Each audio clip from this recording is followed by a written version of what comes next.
เหมือนบริโภคอ้อยจากปลายไปหาโคนส่วนรสแห่งโลกนั้นเจืออยู่ด้วยทุกข์และโทษนานาประการต้องกังวลต้องหวาดระแวงความสุขแห่งโลกมักจะจบลงด้วยความทุกข์โลกียรสยิ่งดื่มยิ่งจืดเหมือนกินอ้อยจากโคนไปหาปลายผู้ที่ได้ดื่มรสแห่งธรรมแล้วมีธรรมะเอิบอาบอยู่ในใจแล้วความสุขอย่างโลกก็ไร้ความหมายเมื่อจำเป็นต้องเสวยความสุขทางโลกไม่ว่าประณีตปานใดก็มีจิตใจพิจารณาเห็นโทษอยู่เนืองๆเหมือนผู้จำเป็นต้องดื่มน้ำที่แม้จะใสสะอาดแต่มองเห็นปลิงลงว่ายอยู่ก้นขันลองคิดดูเถิดว่าเขาจะดื่มน้ำด้วยความรู้สึกอย่างไร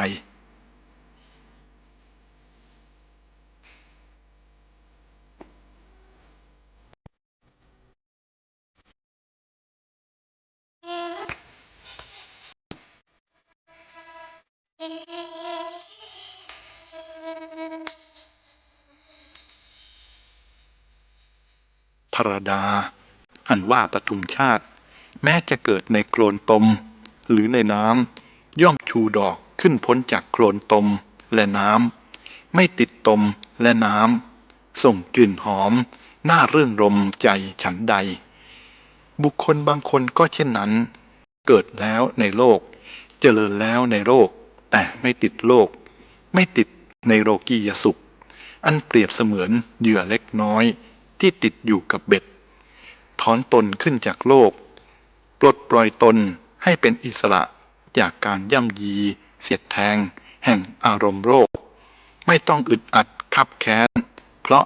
โลกกระทำกระแทกกระทันบีบคั้นหัวใจไม่หวั่นไหวต่อความขึ้นลงของชีวิตลองคิดดูด้วยปัญญาอันชอบเหมือนอย่างว่ามีบุรุษคนหนึ่งมีสองมือข้างหนึ่งของเขาจับของร้อนจัดไว้ส่วนมืออีกข้างหนึ่งจับของเย็นจัดไว้ของทั้งสองนั้นแม้จะมีสภาพตรงกันข้ามก็จริงแต่ก็ให้ความทุกข์ทรมานแก่บุรุษนั้นเกือบจะเท่ากันฉันใดสุขและทุกข์ของโลกก็ฉันนั้นลงท้ายก็จะให้ความทุกข์แก่ผู้หน่วงเหนี่ยวยึดถือเท่ากันเพราะความสุขของโลกเหมือนเหยื่อที่เบ็ดเกี่ยวไว้พอปลากินเหยื่อก็ติดเบ็ดคราวนี้ก็สุดแล้วแต่พรานเบ็ดจะฉุดกระชากลากไปมัตสยาที่ติดเบ็ดกับปุถุชนที่ติดในโลกียสุขจะต่างอะไรกัน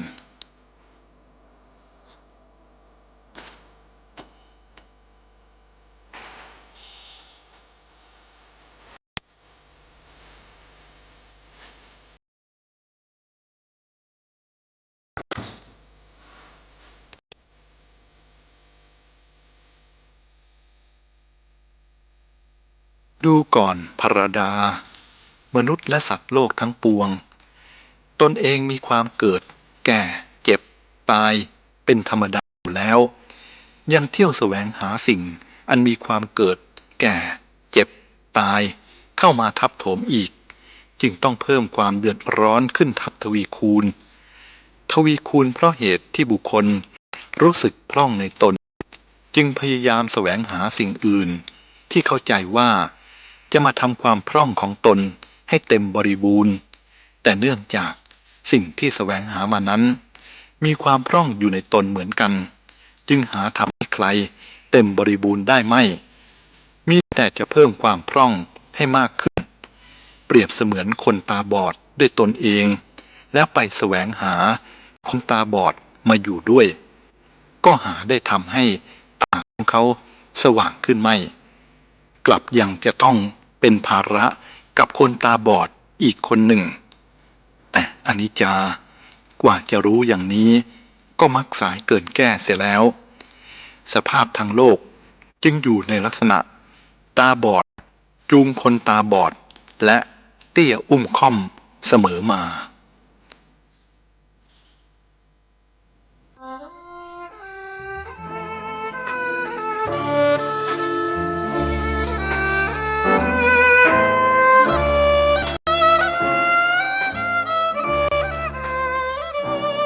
ความรัก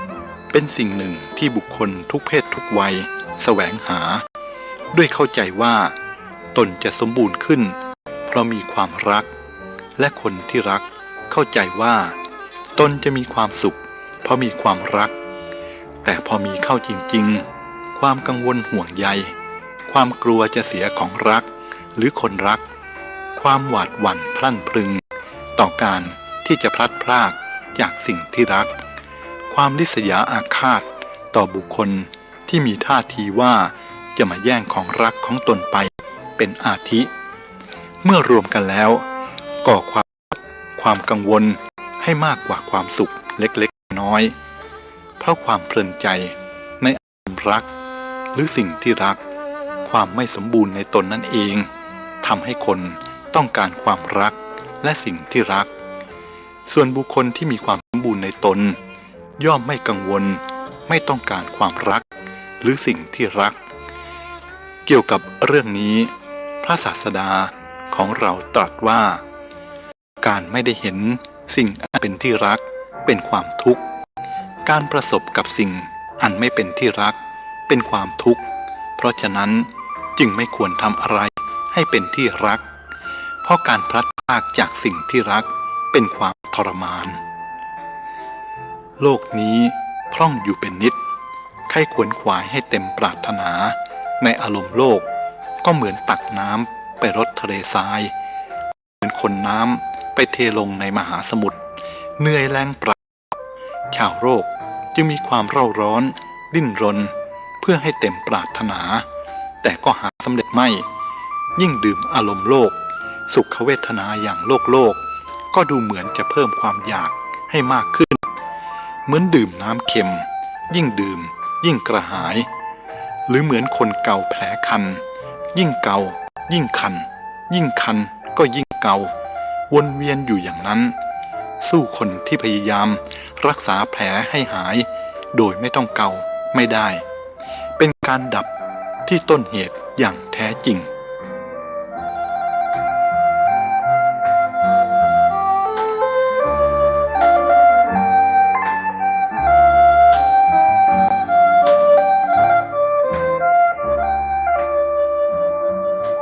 กายนี้เป็นของประชุมลงแห่งดินน้ำไฟลมมีมารดาบิดาเป็นแดนเกิดเจริญขึ้นเพราะข้าวสุกและขนมนมเนยต้องอบต้องอาบ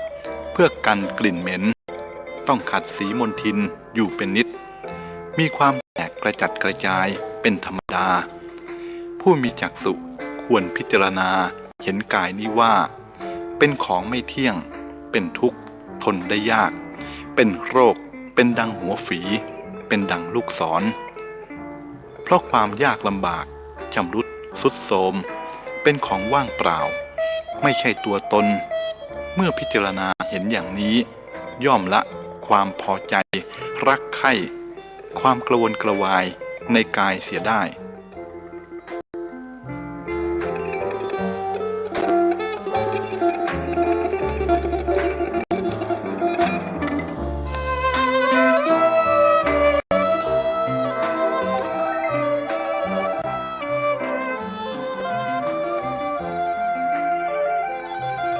ดูก่อนท่านแสวงหาสัจจะ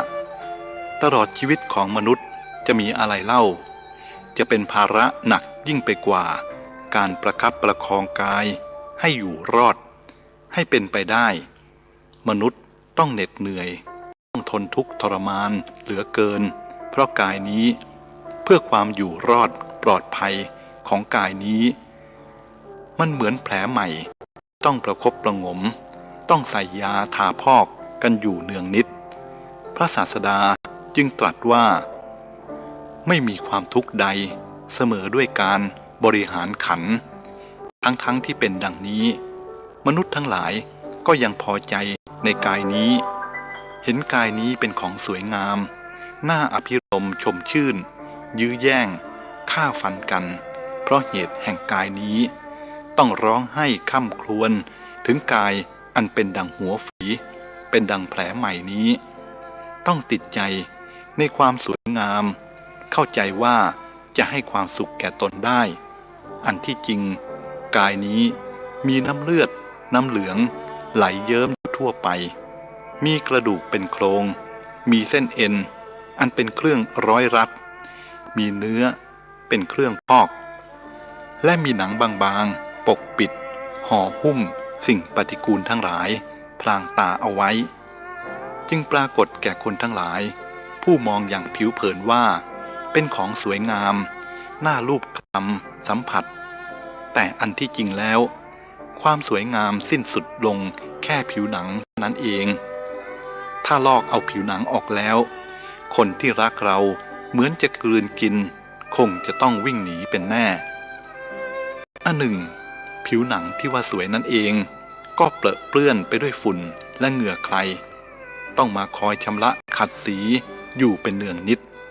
เว้นการชำระล้างและขัดสีแม้เพียงวันเดียวก็มีกลิ่นสาบเหม็นเป็นที่น่ารังเกียจแหนงนายแม้แห่งเจ้าของกายนั่นเองด้วยเหตุนี้พระผู้มีพระภาคเจ้าจึงตรัสสอนให้พวกเราพิจารณาเนืองๆซึ่งกายคตาสติภาวนาคือการคำนึงถึงกายนี้ว่าไม่งามโสโครกเป็นที่ตั้งลงและไหลออกแห่งสิ่งปฏิกูลทั้งหลาย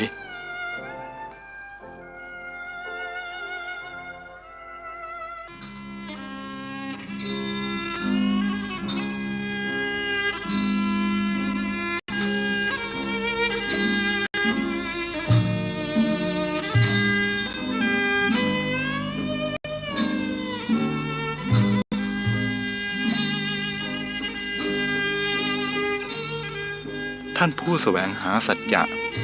คนส่วนมากเมื่อความทุกข์เกิดขึ้นหรือได้ประสบทุกข์ก็สำคัญมั่นหมายว่าความทุกข์ที่เกิดขึ้นแล้วแก่เรานี้เป็นของเที่ยงยั่งยืนจึงมีความทุกข์มากขึ้นเพราะกลัวว่าความทุกข์อย่างนั้นจะสถิตอยู่ในใจของตนตลอดไปจึงตีโพยตีพายพร่ำเพลอลำพันส่วนคนที่ประสบสุขเล่าก็เพลินอยู่ในความสุขด้วยสำคัญมั่นหมายว่าความสุขที่แก่เรานี้เป็นของเที่ยงยั่งยืนจึงสุขพอความสุขแปรปรวนก็เกิดทุกข์ขึ้นเหมือนคนเห็นเงาของดวงจันทร์ในขันน้ำจึงได้คว้าเอาในที่สุดก็คว้าถูกขันน้ำนั่นเองหาถูกดวงจันทร์ไม่ภรดาเอ่ยอันที่จริงแล้วทั้งสุขและทุกข์เป็นของไม่เที่ยงไม่ยั่งยืนเกิดขึ้นเพราะมีเหตุปัจจัยและแปรปรวนไปเพราะการแปรแห่งเหตุดับไปเพราะการดับแห่งเหตุนั่นเอง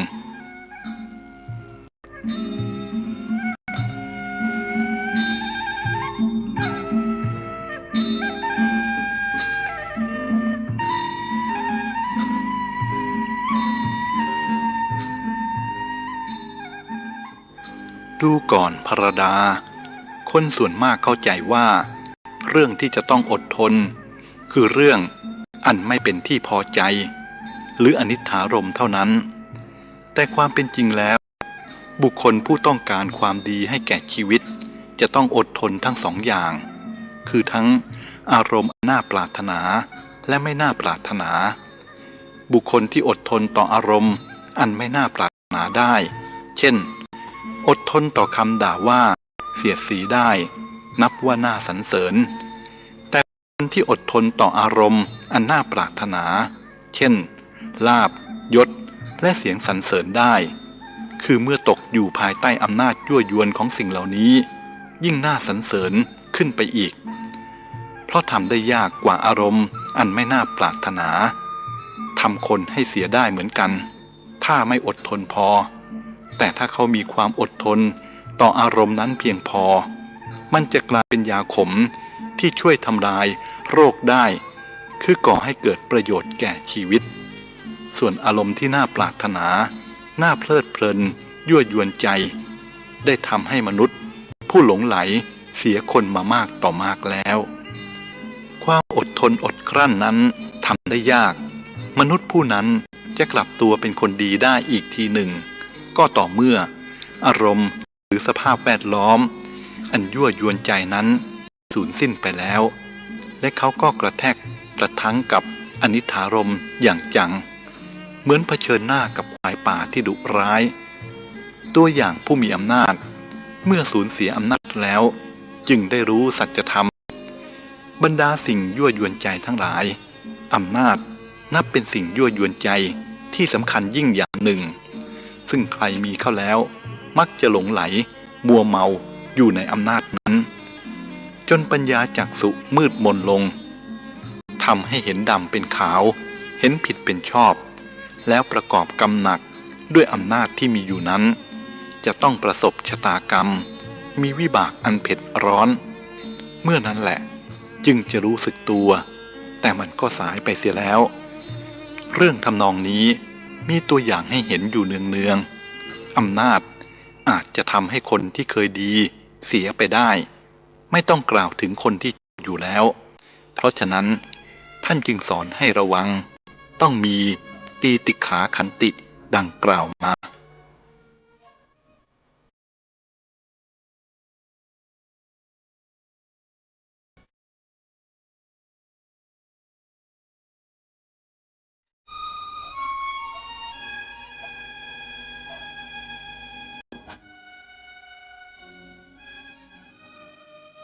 ความงามของสตรี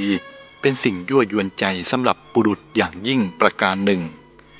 บุรุษผู้ไม่ต้องตกอยู่ใต้อำนาจของความงามของสตรีจึงเป็นบุรุษอาชาไนยหาได้ยากคนเช่นนั้นแม้เทวดาก็ชมพรหมก็สรรเสริญความงามของสตรีได้เคยฆ่าบุรุษทรงศักดิ์มามากต่อมากแล้วดูก่อนท่านผู้แสวงหาสัจจะความอดทนนั้นเป็นอาภรณ์ของนักพรตเป็นตบะของผู้บำเพ็ญตบะแม้นักพรตผู้แปลงเริงด้วยตบะมีชื่อกระชอนก็เคยพ่ายแพ้ต่อความงามและความยั่วยวนของสตรีมามากนักแล้วเช่นกันทางปลอดภัยแท้จริงของนักพรตก็คือไม่คุ้นเคยด้วยชักสะพานเสียคือไม่สนิทสนมด้วยสตรีที่เป็นข้าศึกแห่งพรหมจรรย์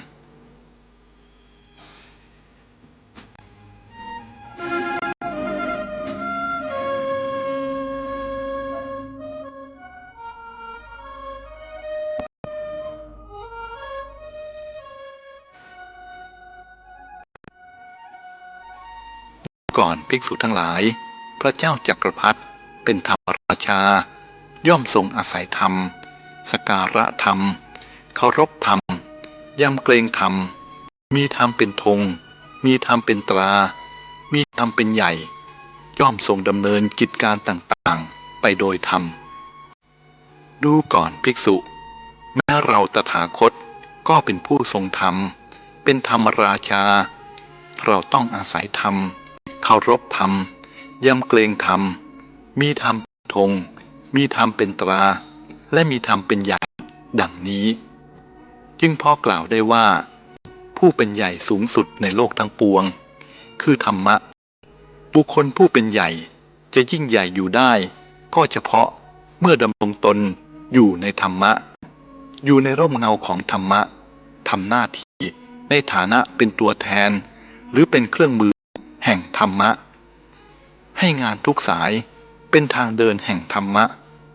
บุคคลผู้ยอมมอบตนให้แก่ธรรมะให้ธรรมะเป็นผู้นำทางชีวิตย่อมไม่เสื่อมมีแต่ความเจริญพระจอมมุนีได้ตรัสไว้ว่าบุคคล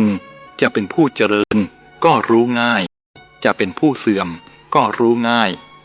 คือผู้รักธรรมเป็นผู้เจริญ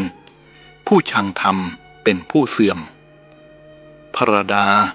ด้วยเหตุนี้จึงควรทำงานและดำเนินชีวิตเพื่อเอาใจธรรมะไม่ใช่เพื่อเอาใจคนทั้งหลายซึ่งมีใจต่างกันถูกใจคนหนึ่งไม่ถูกใจอีกคนหนึ่งถูกใจกลุ่มหนึ่งแต่ไม่ถูกใจอีกกลุ่มหนึ่งธรรมะนั้นมีใจเดียวคือความถูกต้องเรามุ่งเอาธรรมาธิปไตยเป็นทางดำเนินชีวิตเมื่อได้มอบตนให้อยู่ภายใต้การคุ้มครองของธรรมะแล้วไม่ต้องวิตกทุกข์ร้อนอะไรทั้งหมดต้องการสิ่งใดธรรมะจะเป็นผู้มอบให้ลาภยศสรรเสริญ สุขที่ได้มาโดยธรรมอันธรรมะมอบให้แล้วจะเป็นสิ่งที่สงบเย็นไม่เร่าร้อนเหมือนลาภยศสรรเสริญสุขที่ได้มาโดยอธรรมอะไรคือที่พึ่งอันแท้จริงของมนุษย์ผู้เวียนว่ายอยู่ในทะเลแห่งความทะยานอยากนี้ธรรมะอย่างไรเล่าพระพุทธองค์ทรงตรัสว่าจงมีธรรมะเป็นที่พึ่งเถิดอย่ามีสิ่งอื่นเป็นที่พึ่งเลยและทรงชี้บอกว่าอธรรมคือความไม่กังวลไม่ยึดมั่นถือมั่นนั่นแหละคือที่พึ่งของใจหาใช่อย่างอื่นไม่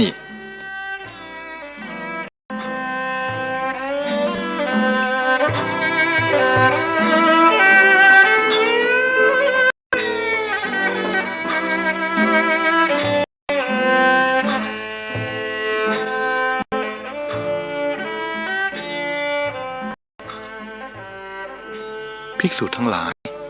คนเขายึดมั่นอยู่ว่านั่นบุตรของเรานั่นทรัพย์ของเราจะต้องเดือดร้อนอยู่ร่ำไปตามความเป็นจริงแล้วตนของตนก็ยังไม่มีและทรัพย์จะมีที่ไหนเล่าท่านผู้แสวงหาสัจจะคนที่มีความยึดถือมากก็ย่อมมีความกังวลมากไม่มีอะไรก็กลัวเฉพาะหน้ากลัวอนาคตกลัวเสียจนหาความสุขความสงบให้แก่ชีวิตในปัจจุบันไม่ได้แม้บัณฑิตจะบอกธรรมะพร่ำสอนอยู่ว่าจงทำปัจจุบันให้ดีที่สุดเถิดอนาคตจะจัดตัวของมันเองเขาก็หารับฟังไม่หาว่าคนบอกเป็นคนเขลาไม่รู้จักเตรียมการเพื่ออนาคตคนพวกนั้นพออนาคตที่เขาหวังไว้มาถึงจริงเขาก็หาความสุขให้แก่ชีวิตไม่ได้อยู่นั่นเองเพราะมันตกมาเป็นปัจจุบันเสียแล้วเขาคงจะต้องแบกก้อนหินแห่งชีวิต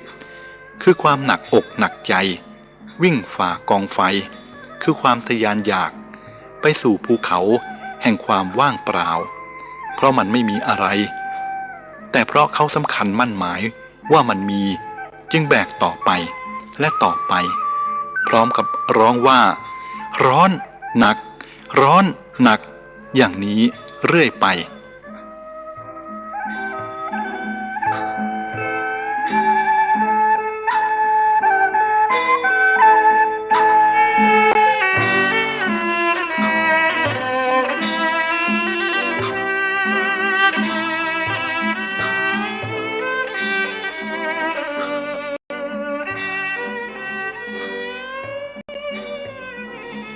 ท่านผู้แสวงหาสัจจะความน่าพิศวงมีอยู่ว่าความสงบเยือกเย็นของดวงจิตเพราะความเป็นผู้ไม่ต้องการอะไรนั้นมีค่ายิ่งกว่าสมบัติบรมจักรแห่งกษัตราธิราชเหมือนมหาจักรพรรดิผู้เร่าร้อนอยู่ด้วยความปรารถนาไม่มีที่สิ้นสุดมิฉะนั้นแล้วฉะไหนเล่าพระบรมครูของเราจึงทรงสละสมบัติบรมจักรเพื่อแสวงหาความสงบเย็นให้แก่ดวงจิตเมื่อพระองค์ได้ประสบความสำเร็จในทางนี้แล้วก็กลายเป็นที่พึ่งที่บูชาของชาวโลกมาจนตราบเท่าทุกวันนี้ตัวอย่างที่เกี่ยวกับพระพุทธองค์นี้ชี้ให้เห็นความจริงอีกประการหนึ่งว่าผู้นำโลกที่แท้จริงคือผู้นำทางจิตหรือวิญญาณหาใช่ผู้มีอำนาจราชศักดิ์แต่ประการใดไม่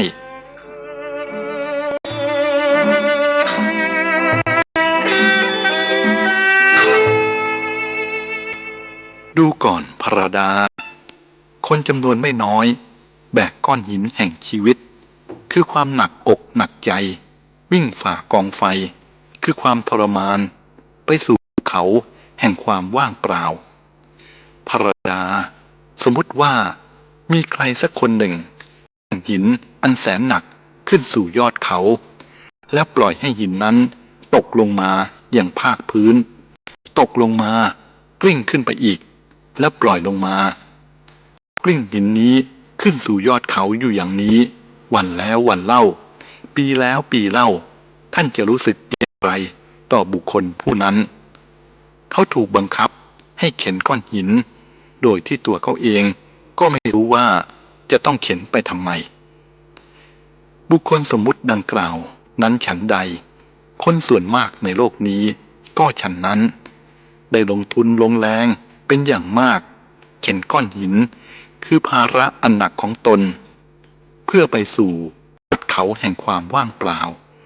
ต่างคนต่างก็กลิ้งไปถูกความทะยานอยากของตนผลักดันให้กลิ้งขึ้นไปด้วยความเข้าใจว่าบนยอดเขานั้นจะมีอะไรบางพวกกลิ้งหินกระทบกันแย่งทางกันแล้วทะเลาะกันเบียดเบียนฆ่าฟันกันแข่งกันว่าใครจะถึงยอดเขาก่อนเมื่อถึงยอดเขาแล้วจึงได้รู้ว่ามันไม่มีอะไรคนทั้งหมดต้องนั่งลงกอดเข่ารำพันว่าเหนื่อยแรงเปล่า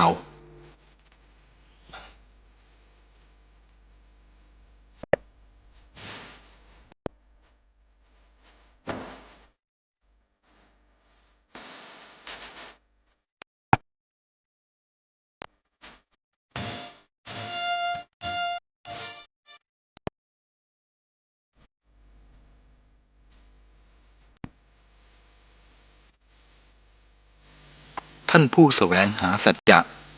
มนุษย์จะถูกลงทันให้ประสบชะตากรรมหรือการลงแรงที่สิ้นหวัง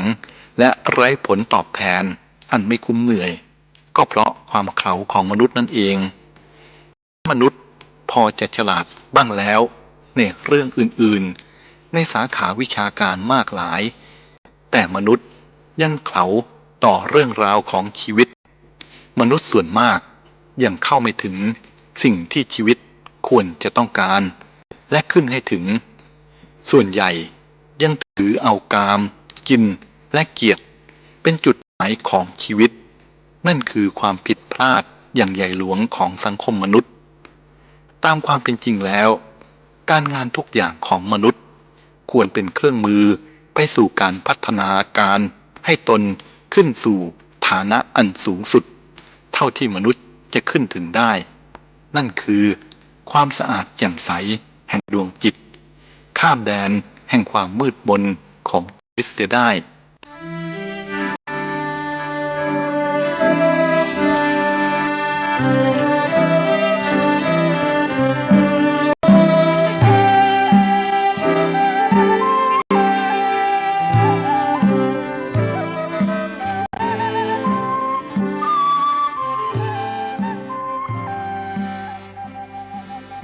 ดูก่อนพระดาความพยายามและความปรารถนาของบุคคลผู้ทำความดีสั่งสมกรรมดีนั้นไม่เคยไร้ผลมันจะคอยจังหวะให้ผลในโอกาสอันควรอยู่เสมอแต่เนื่องมาจากคนบางคนขณะพยายามเพื่อทำกรรมดีสั่งสมกรรมดีอยู่นั้นก็ให้โอกาสแห่งความชั่วแทรกแซงเข้ามาเป็นระยะเมื่อเป็นดังนี้ผลกรรมดีก็ถูกขัดขวางเป็นระยะเหมือนกันไม่มีโอกาสให้ผลได้เต็มที่อันหนึ่งความพยายามเพื่อเอาชนะความชั่วในตนนั้นจะเป็นความพยายามที่สำคัญและจำเป็นอย่างยิ่งในชีวิตมนุษย์เราจะต้องพยายามไปตลอดชีวิตเดียวไม่เพียงพอด้วยซ้ำไปต้องพยายามกันชาติแล้วชาติเล่าโดยหาวิธีจะให้จิตใจค่อยเจริญขึ้นทีละเล็กทีละน้อยค่อยเป็นค่อยไปทีละขั้นดังที่พระพุทธองค์ทรงอุปมาไว้ว่าเปรียบเหมือนมหาสมุทรลึกลงโดยลำดับลาดลงโดยลำดับไม่โกรกชันเหมือนภูเขาขาดฉะนั้น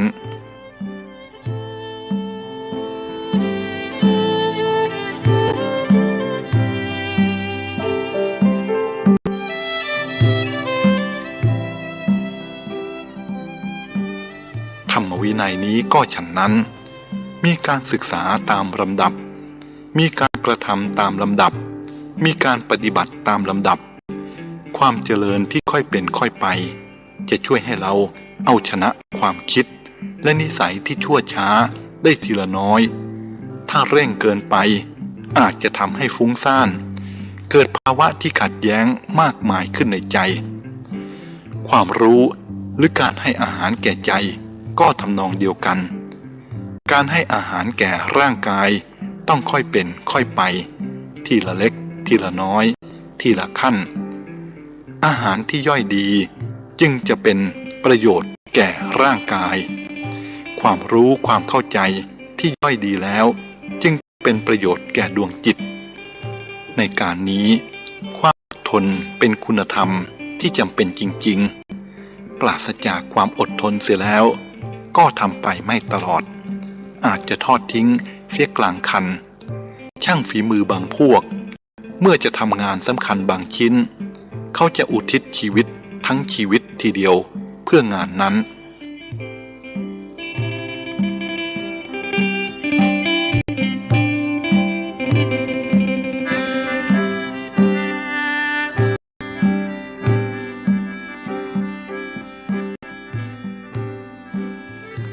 นักปราชญ์ผู้แสวงหาปัญญาจะใช้ชีวิตทั้งชีวิตเหมือนกันเพื่อให้รู้อะไรสักอย่างหนึ่งหรือเพื่อให้ชีวิตก้าวหน้าสักขั้นหนึ่งในทางปัญญาแม้จะเป็นขั้นเล็กๆก็ตามความพยายามของเรา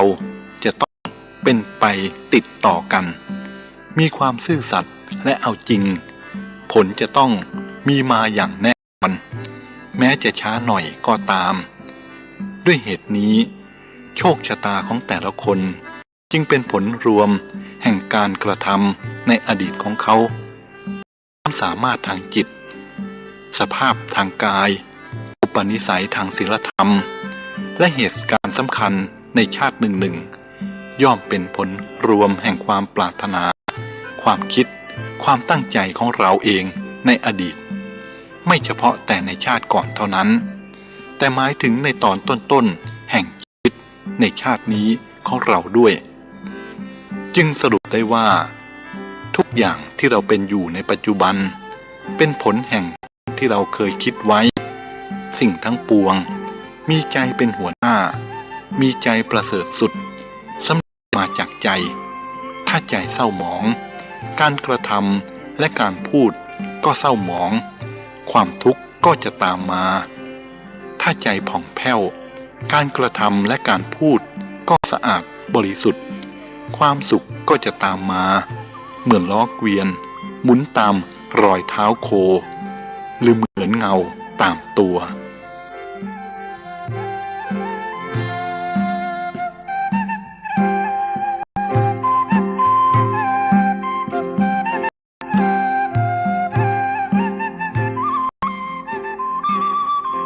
ดูก่อนพระดาพระตถาคตเจ้าได้ตรัสไว้อีกว่าจิตที่ตั้งไว้ถูกต้องย่อมอำนวยผลดีที่สุดจะคณนาอย่างที่บิดามารดาหรือญาติไม่อาจจะมอบให้ได้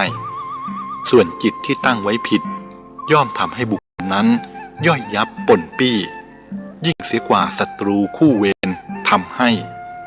ดังนั้นการบำรุงรักษาใจให้ดีจึงมีคุณแก่บุคคลผู้บำรุงรักษายิ่งกว่าการบำรุงรักษาสิ่งใดในโลกนี้เพราะใจเป็นสมบัติอันล้ำค่าของมนุษย์ชนใดเห็นสิ่งที่เป็นสาระว่าเป็นสาระเห็นสิ่งที่เป็นสาระว่าไม่เป็นสาระคนพวกนั้นมีความดำริผิดเป็นทางดำเนินย่อมไม่ประสบสิ่งอันเป็นสาระส่วนชนใดเห็นสิ่งที่เป็นสาระว่าเป็นสาระเห็นสิ่งที่ไม่เป็นสาระว่าไม่เป็นสาระคนพวกนั้นมีความดำริชอบเป็นทางดำเนินย่อมประสบสิ่งที่เป็นสาระภรดาก็อะไรเล่าคือสิ่งที่ไม่เป็นสาระ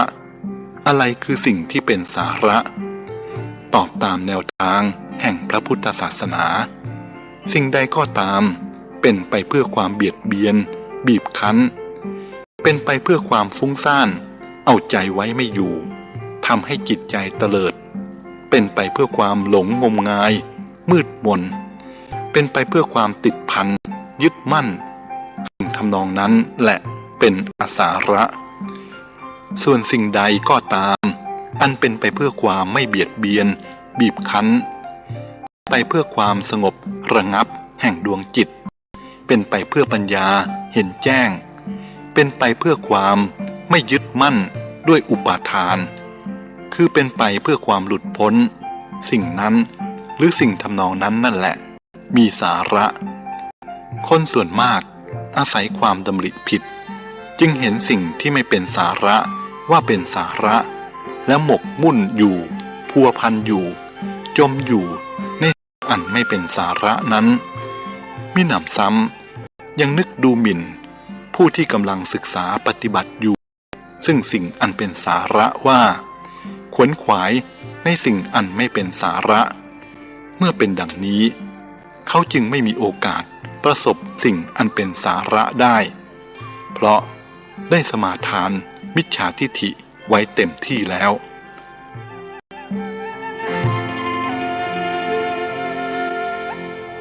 ดูก่อนท่านผู้แสวงหาสัจจะกล่าวโดยย่ออกุศลธรรมทั้งปวงเป็นอาสาระกุศลธรรมทั้งปวงเป็นสาระสิ่งที่ทำให้จิตใจต่ำเป็นอาสาระสิ่งที่ทำให้จิตใจสูงเป็นสาระคนดีเป็นสาระคนชั่วก็เป็นอาสาระท่านผู้แสวงหาสัจจะ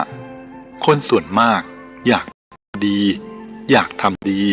และอยากได้ดีแต่ที่ทำต่างๆกันนั้นก็เพราะความเห็นในเรื่องของความดีไม่ตรงกันบางคนเห็นผิดไม่เห็นความชั่วเป็นดีเมื่อทำเข้าแล้วจึงเป็นชั่ว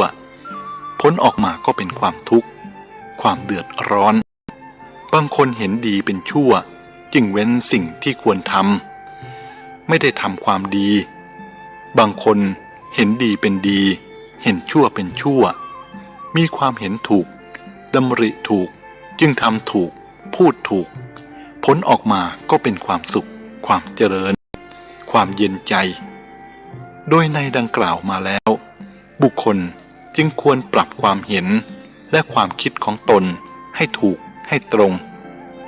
ก็จะดำเนินชีวิตไปในทางที่ถูกในทางที่ตรงเขาย่อมจะพบกับสิ่งที่เป็นสาระ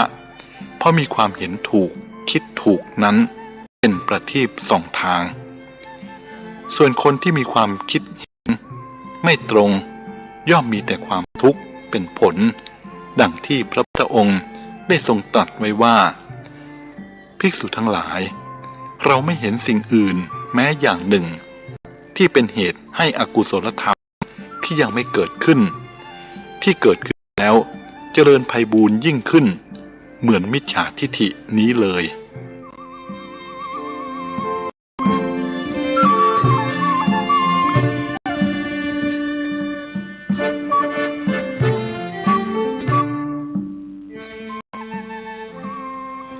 ภิกษุทั้งหลายเมื่อบุคคลมีความเห็นผิดอกุศลธรรมที่ยังไม่เกิดก็ย่อมเกิดขึ้นอกุศลธรรมที่เกิดขึ้นแล้วก็ย่อมเจริญไพบูลย์ยิ่งขึ้นภิกษุทั้งหลายเราไม่เห็นธรรมอย่างอื่นแม้ข้อหนึ่งที่เป็นเหตุให้กุศลธรรมที่ยังไม่เกิดขึ้นเมื่อเกิดขึ้นแล้วก็เจริญไพบูลย์ยิ่งขึ้นเหมือนสัมมาทิฏฐินี้เลยภิกษุทั้งหลายเมื่อบุคคลมีความเห็นชอบกุศลธรรมที่ยังไม่เกิดขึ้นย่อมเกิดขึ้นแล้วที่เกิดขึ้นแล้วย่อมเป็นไปเพื่อความเจริญไพบูลย์ยิ่งขึ้นอันหนึ่งมิจฉาทิฐิทำให้สัตว์ทั้งหลายต้องตกนรกส่วนสัมมาทิฏฐิทำให้สัตว์ทั้งหลายบังเกิดในสุคติโลกสวรรค์ผู้เป็นมิจฉาทิฐิเกิดมาเพื่อความฉิบหายวอดวายเพื่อโทษทุกข์แก่คนเป็นจำนวนมากส่วนผู้เป็นสัมมาทิฏฐิเกิดมาเพื่อประโยชน์สุขของคนเป็นส่วนมากเพราะทำให้คนทั้งหลายตั้งอยู่ในธรรมของสัตตบุรุษภิกษุทั้งหลายกายกรรมวจีกรรมและมโนกรรมของบุคคลที่มีความเห็นผิดย่อมเป็นไปเพื่อผลอันไม่น่าปรารถนาไม่น่าชอบใจไม่ เป็นประโยชน์เป็นไปเพื่อทุกข์เพราะเหตุใดเพราะมิจฉาทิฏฐินั้นเลวทรามภิกษุทั้งหลายเปรียบเหมือนเม็ดสะเดาก็ดีเมล็ดบวบขมก็ดีเมล็ดน้ำเต้าขมก็ดีที่บุคคลหมกไว้ในพื้นดินอันชุ่มชื้นรสของดินรสของน้ำที่มันดูดดื่มเข้าไปทั้งหมดย่อมเป็นไปเพื่อความเป็นของขมเพื่อเผ็ดร้อนไม่น่ายินดีข้อนั้นเพราะเหตุใดก็เพราะพืชนั้นเป็นพืชพันธุ์เลวภิกษุทั้งหลายกายกรรมก็ดีวจีกรรมก็ดีมโนกรรมก็ดีของบุคคลผู้เป็นมิจฉาทิฏฐิฉะนั้นเป็นไปเพื่อผลที่ไม่น่าปรารถนาเพราะความเห็นของเขาเลวทรามเจตนาก็ตามความปรารถนาก็ตามความตั้งใจก็ตามมีผลไม่น่าปรารถนาไปด้วยเพราะจากทิฏฐิอันเลวทราม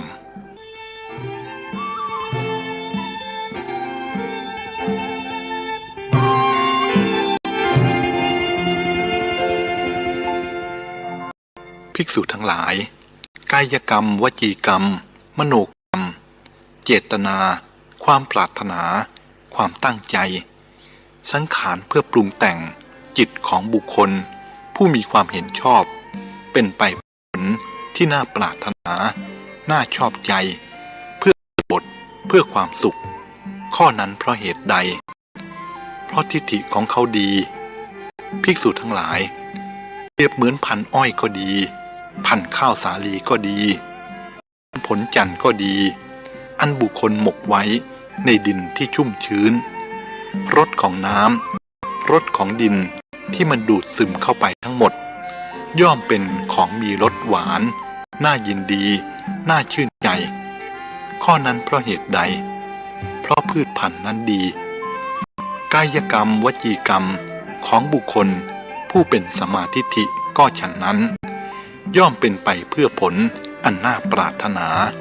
เพราะทิฏฐิของเขาดีพระดาเห็นหรือไม่ว่าความเห็นชอบความดำริชอบมีความสำคัญต่อชีวิตของบุคคลอย่างไรเหมือนประทีปสองทางเหมือนเมล็ดพืชที่ดีอำนวยประโยชน์เพื่อความสุขแก่บุคคลหาประมาณได้ดูก่อนท่านผู้แสวงหาสัจจะความแตกต่างระหว่างปุถุชนผู้มิได้สดับธรรมกับสาวกของพระอริยะผู้ได้สดับธรรมแม้จะยังเป็นปุถุชนอยู่ด้วยกันก็ตามก็คือปุถุชนผู้มิได้สดับธรรมเป็นผู้เต็มไปด้วยความยึดมั่นถือมั่นในโลกียธรรมต่างๆอาทิว่าทรัพย์ของเรา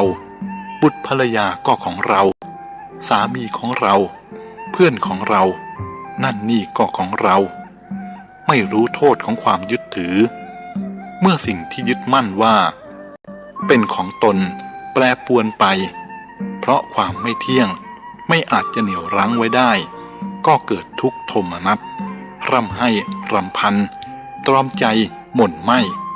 แม้กระนั้นก็ยังไม่รู้ว่านั่นเป็นเพราะโทษของความยึดมั่นถือมั่นเห็นว่าเป็นเพราะความพลัดพรากบ้างเพราะผู้อื่นมาทำให้บ้างส่วนสาวกของพระอริยะผู้สดับธรรมศึกษาธรรมเรียนรู้ธรรมย่อมเป็นผู้คลายความยึดมั่นถือมั่นเพราะรู้ตามความเป็นจริงว่าสิ่งทั้งปวงเป็นไปตามเหตุปัจจัยเมื่อสิ่งนั้นๆแปรปรวนไปเพราะความไม่เที่ยงก็รู้ว่าสิ่งนั้นแปรปรวนไปตามเหตุปัจจัยท่านไม่ต้องทุกข์โทมนัสไม่ร่ำไรรำพันไม่หม่นไม่ตรอมใจท่านอาศัยสิ่งต่างๆอย่างอิสระไม่เป็นทาสของสิ่งที่ต้องอาศัยจิตใจของท่านจึงปลอดโปร่งชื่นช่ำอยู่ด้วยธรรมมีสติปัญญาว่องไวรู้เท่าทันเหตุการณ์ที่เกิดขึ้นแก่ตนและเป็นที่พึ่งทางใจแก่คนทั้งหลายผู้รู้จักเกี่ยวข้องนี่คืออานิสงส์ของการเรียนรู้ธรรมสดับธรรมและประพฤติธรรม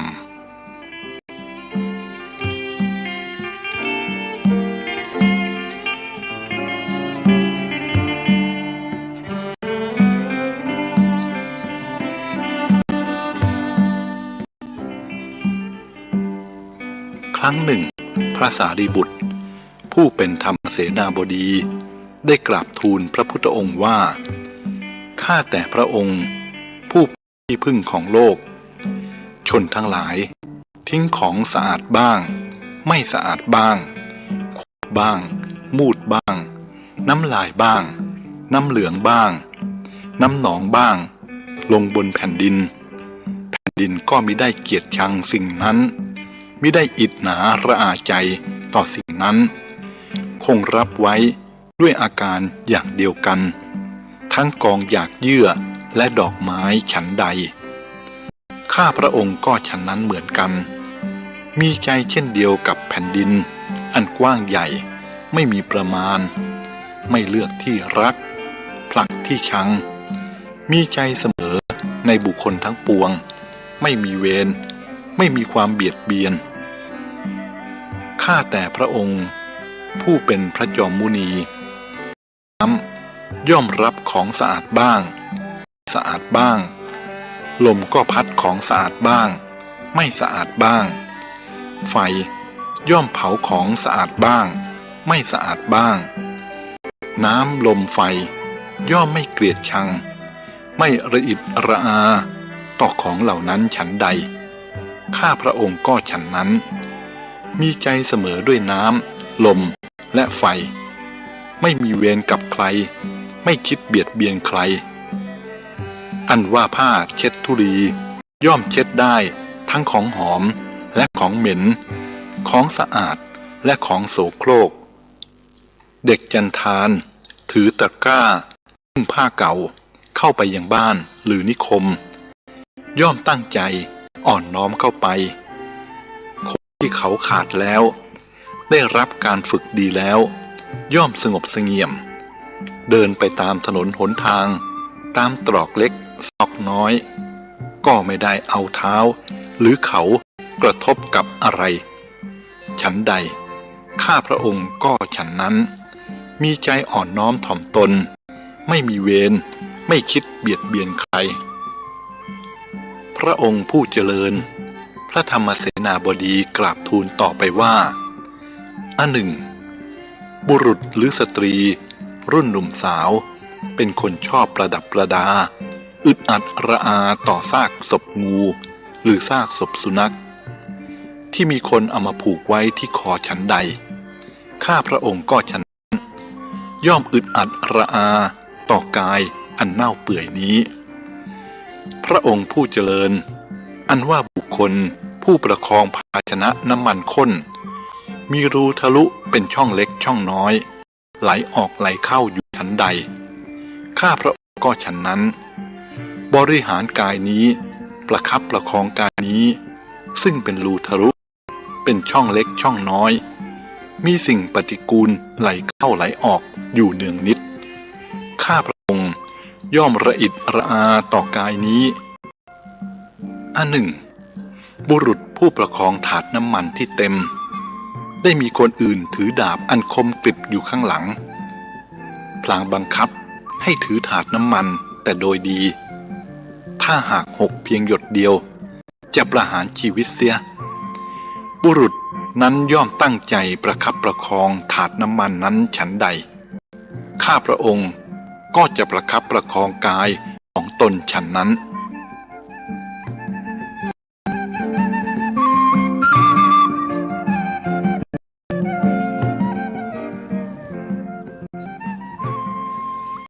ดูก่อนท่านผู้แสวงหาธรรมะพระตถาคตเจ้า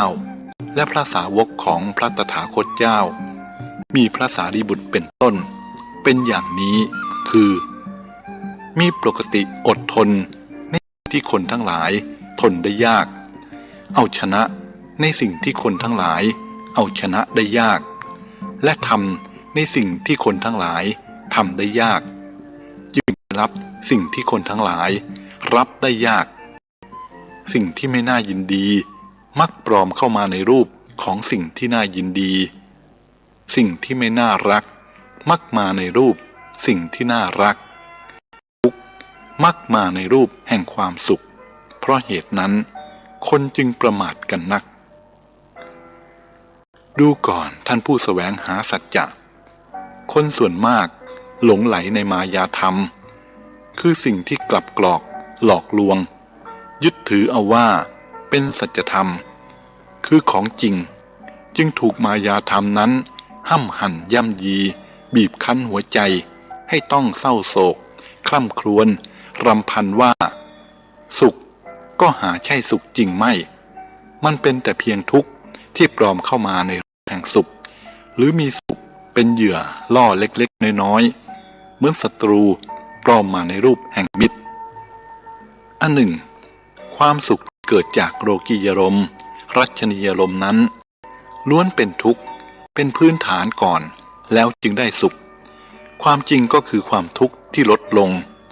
เพราะบำบัดถูกวิธีเท่านั้นเองความทุกข์ติดตามมาอีกอย่างกระชั้นชิด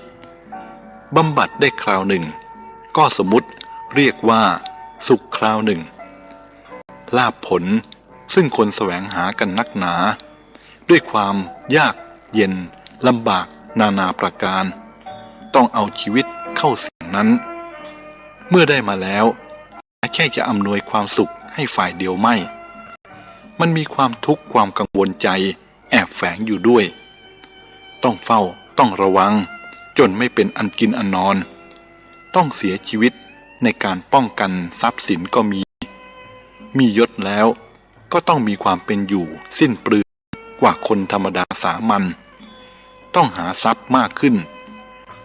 มักจะหาได้ไม่พอใช้ต้องมีภาระมากไม่เป็นของตนเป็นที่เกาะอาศัยของผู้อื่นจนนุงนังต้องพลอยทุกข์กับคนนั้นคนนี้บางคนพอมียศเข้าก็ลืมตัวไม่เป็นอยู่อย่างที่เคยเป็นเหตุให้เสียมิตรเสียเพื่อนเสียญาติพี่น้องก็มี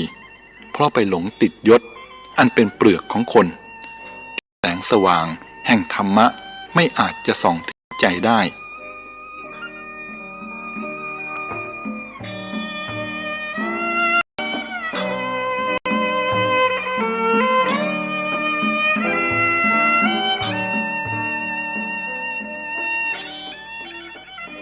ดูก่อนท่านผู้แสวงหาสัจจะเรื่องนี้อย่าพูดเพียงคฤหัสถ์เลยบรรพชิตบางรูปก็เมายศเหมือนกันยิ่งยศสูงขึ้นอาสวะก็พลอยหนาขึ้นมันย้อมจิตใจให้มัวเมาและเมาหนักขึ้นเพราะเปลือกหนาขึ้นอยู่ในแวดวงของลาภยศสรรเสริญเสียจนเคยตัวทำผิดไม่มีใครกล้าติเตียนทำถูกเล็กๆน้อยๆคนก็คอยชมแล้วชมอีกจนใจเหลิงเพราะสรรเสริญเหมือนเหล้าหวานชวนให้เพลินดื่มเท่าไหร่ก็ไม่พอเผลอตัวได้ง่ายดื่มเหล้าเสียอีกยังยั้งได้ง่ายกว่าและมีคนคอยช่วยยับยั้งส่วนสรรเสริญมาจากผู้อื่นยั่วยวนใจอยู่เสมออยากได้รับยิ่งขึ้นกว่าเก่าที่เคยได้รับเมื่อไม่ได้รับดังปรารถนาก็ร้อนใจหรือเมื่อถูกนินทาก็เร่าร้อนยิ่งขึ้นนี่คือโทษของลาภยศสรรเสริญเท่าที่พอมองเห็นได้มันเป็นสุขที่คู่กับทุกข์จึงเป็นสุขปลอมหาใช่สุขแท้ไม่สุขแท้จะต้องเกิดจากคุณธรรมจากการทำความดี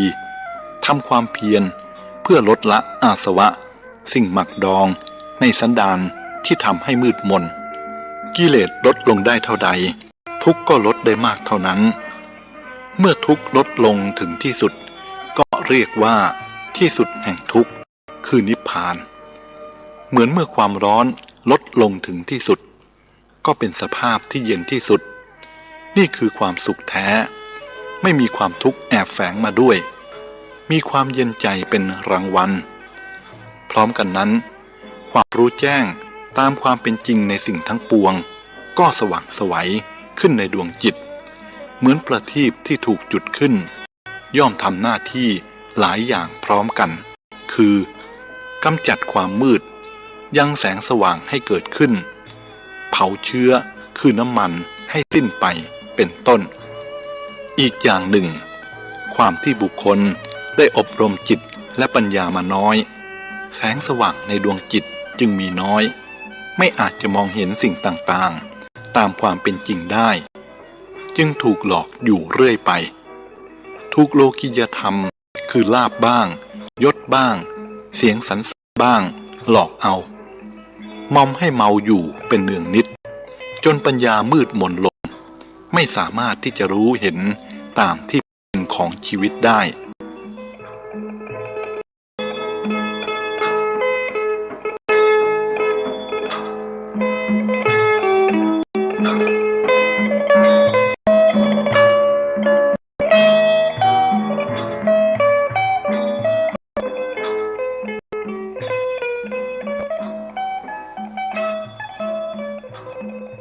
ลาภและยศนั้น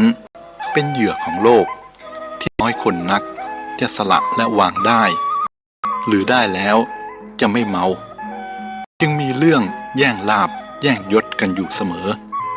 เหมือนปลาที่แย่งเหยื่อกันกินแต่หารู้ไม่ว่าเหยื่อนั้นมีเบ็ดเกี่ยวอยู่ด้วยหรือเหมือนไก่แย่งไส้เดือนกันแล้วจิกตีกันทำลายกันจนพินาศกันไปทั้งสองฝ่ายน่าสังเวชสลดใจยิ่งนักถ้ามนุษย์ในโลกนี้ความโลภลงมีการเผื่อแผ่เจือจานโอบอ้อมอารี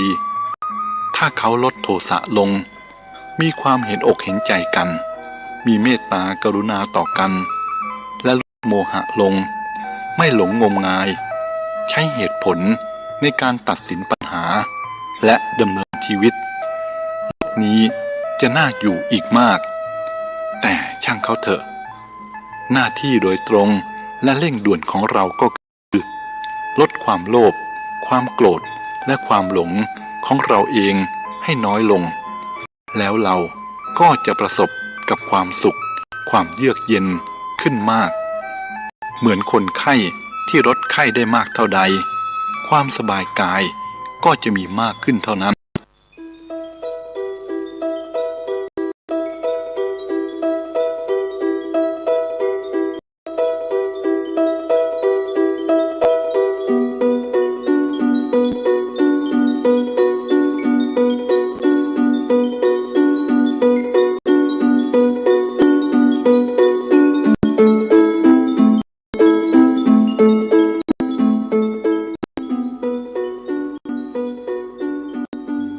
เสียงธรรมเสียงเทศสร้างสุขสีธรรมะสนอกว่าดนตรีพริ้งนำจิตจากอเวจีมืดจัดท่านเอ่ยสุขสว่างสลายทุกข์ทิ้งสนอแท้เสียงธรรม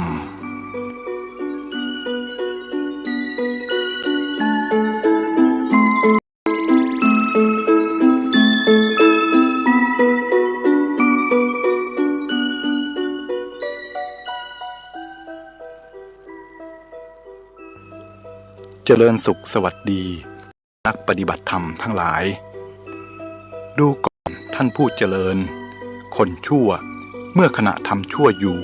และกรรมชั่วยังไม่ให้ผลเขากระยิ่มยินดีว่าเขาเก่งกล้าสามารถทำอย่างนั้นได้อย่างนี้ได้ไม่มีใครว่าอะไรไม่มีใครกล้าทักท้วงเขายิ่งเหิมเกริมทำชั่วต่อไปอย่างเมามันแม้ผู้หวังดีจะตักเตือนท้วงติ่งก็ดูหมิ่นผู้ตักเตือนนั้นว่าเป็นผู้เยาว์โดยไม่ได้ใช้สอยให้เป็นประโยชน์ทรัพย์นั้นจะมีคุณค่าแก่ตนอย่างไรเหมือนผู้มีเครื่องประดับอันวิจิตรการตาแต่หาได้ประดับไม่เครื่องประดับนั้นจะมีประโยชน์อะไรรังแต่จะก่อความหนักใจในการเก็บรักษา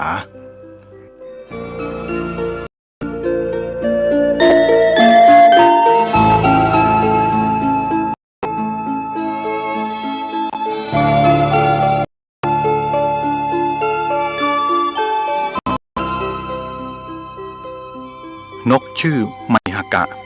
ชอบเที่ยวไปตามซอกเขาและที่ต่างๆมาจับต้นเรี่ยม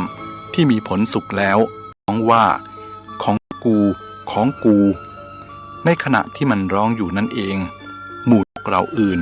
บินมากินผลเรี่ยมตามต้องการแล้วก็จากไปนกไมหกะก็ยังคงร้องว่าของกูของ กูอยู่นั่นเองข้อนี้ฉันใดบุคคลบางคนในโลกนี้ก็ฉันนั้นรวบรวมทรัพย์สมบัติไว้มากมายสงเคราะห์ญาติตามที่ควรทั้งมิได้ใช้สอยเองให้ผาสุกมัวแต่เฝ้ารักษาและภูมิใจว่าของเรามีดังนี้เมื่อเขาประพฤติอยู่เช่นนี้สมบัติย่อมเสียหายไปทรุดโทรมไปด้วยเหตุต่างๆมากหลายเขาก็คงคร่ำครวญอยู่อย่างเดิมนั่นเองและต้องเสียใจในของที่เสียไปแล้วเพราะฉะนั้นผู้ฉลาดหาทรัพย์ได้แล้วพึงสงเคราะห์คนที่ควรสงเคราะห์อันมีญาติต้น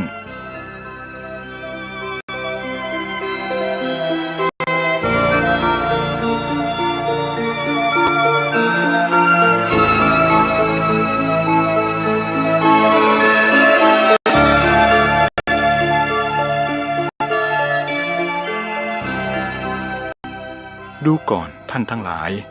ทรัพย์ของคนไม่ดีนั้นไม่สู้อำนวยประโยชน์แก่ใครเหมือนสระโบกธรณีอันตั้งอยู่ในที่ที่ไม่มีมนุษย์แม้จะใสสะอาดจืดสนิทเย็นดีมีท่าลงสะดวกน่ารื่นรมแต่มหาชนก็หาได้ดื่มอาบหรือใช้สอยตามต้องการไม่น้ำนั้นมีอยู่อย่างไร้ประโยชน์ทรัพย์ของคนตรณีก็ฉันนั้น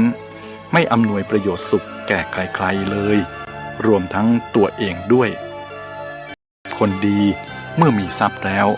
ย่อมบำรุงมารดาบิดาบุตรภรรยาบ่าวไพร่ให้เป็นสุขบำรุงสมณพราหมณาจารย์ให้เป็นสุขเปรียบเหมือนสระโบกธรณีอันอยู่ไม่ไกลหมู่บ้านหรือนิคมมีท่าลงเรียบร้อยสะอาดเยือกเย็นน่ารื่นรมชนย่อมได้อาศัยนำไปอาบดื่มและใช้สอยตามต้องการโภชนะของคนดีย่อมเป็นดังนี้หาหมดไปโดยเปล่าประโยชน์ไม่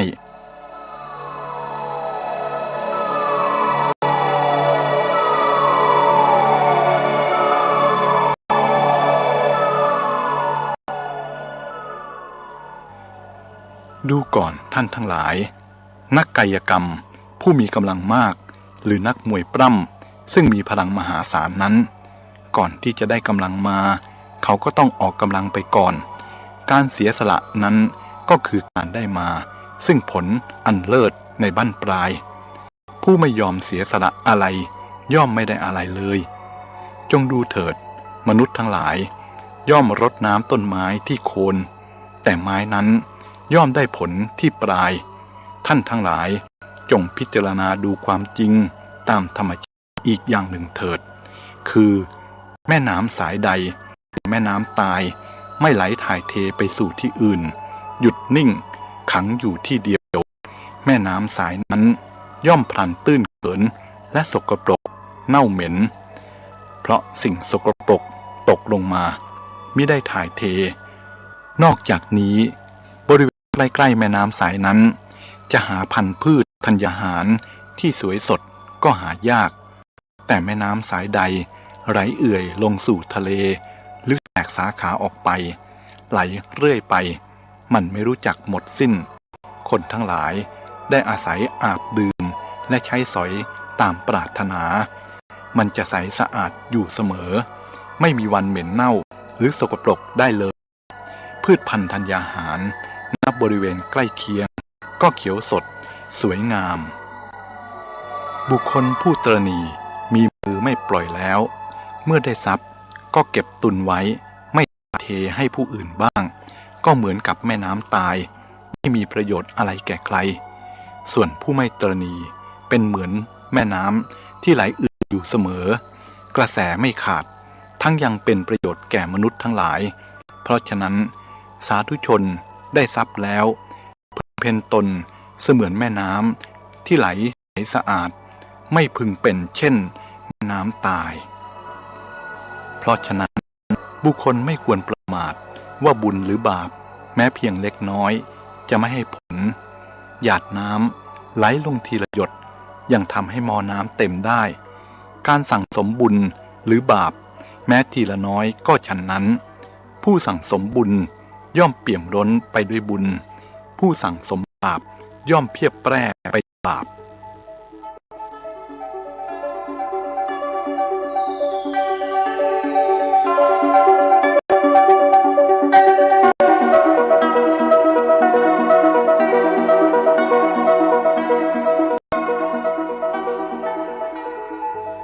อนิจจา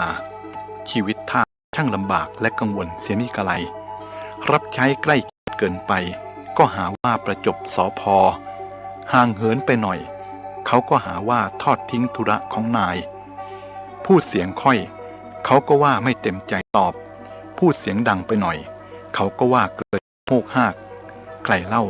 จะสามารถรับใช้ได้อย่างสมบูรณ์ชีวิตทาสเป็นชีวิตที่ลำเค็ญเหนื่อยยากทั้งที่เป็นอย่างนี้คนทาสส่วนมากก็เป็นซื่อสัตย์เสียสละและกตัญญูเสรีชนด้วยซ้ำไปส่วนมากคอยแต่ตลบตะแลงเอารัดเอาเปรียบและคดโกงมีตัวอย่างที่หาได้ง่ายสำหรับซึ่งซื่อสัตย์กตัญญูและเสียสละต่อนายของตนแต่สำหรับนายแล้วหาได้ยากเหลือเกินที่จะเพียงแต่เสียสละเพื่อทาสเท่านั้นอย่าพูดถึงความซื่อตรงเลยนายส่วนมากมักจะใช้ทาสไม่เป็นเวลาใช้วาจาหวานล้อมให้ทาสหวังอย่างลมๆแรงๆเหนียวบำเหน็จทำความผิดน้อยก็เป็นความผิดมากส่วนความดีความชอบ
ย่อมเกิดบ่อยๆและการเกิดบ่อยๆนั้น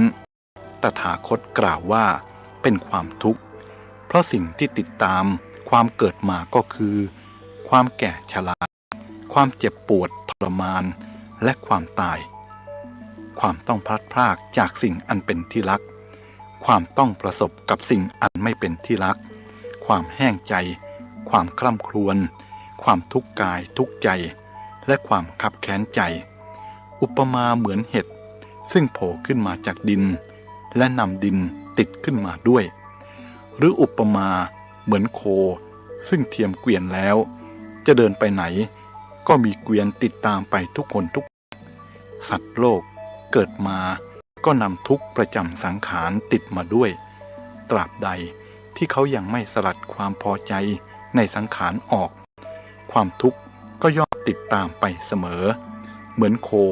ที่ยังมีแอกเกวียนครอบคออยู่ล้อเกวียนย่อมติดตามไปทุกฝีก้าว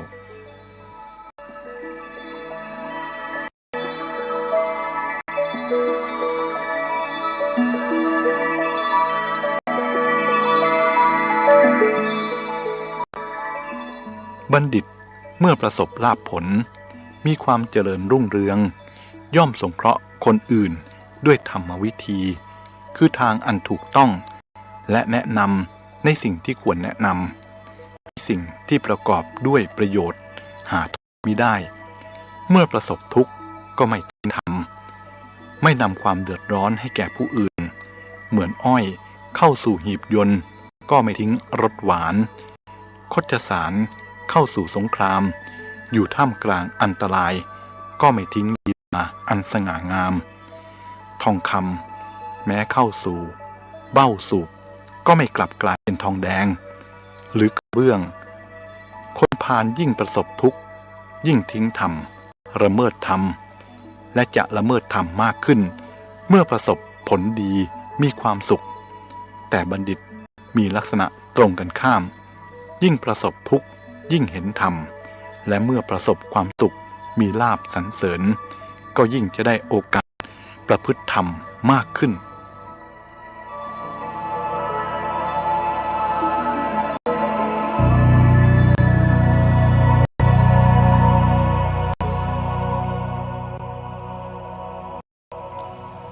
สัตว์ทั้งหลาย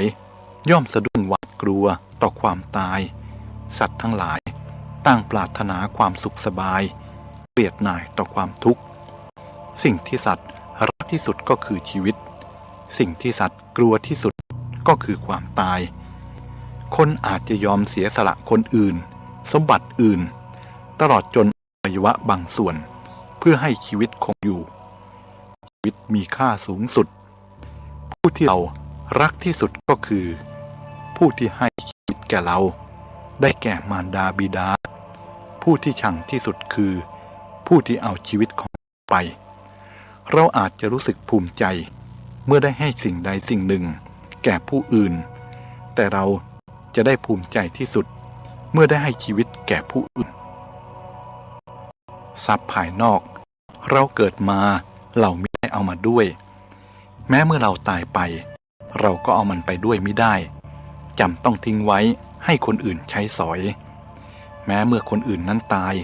เขาก็เอาไปด้วยไม่ได้ต้องทิ้งไว้ให้คนอื่นอีกคนอื่นตายหมดของเหล่านั้น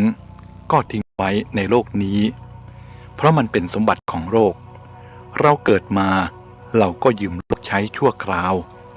เมื่อเราไม่จำเป็นจะใช้ก็ส่งคืนแก่โลกเท่านั้นเองฉะนั้นจะมามัวห่วงใยอะไรกับของคนอื่น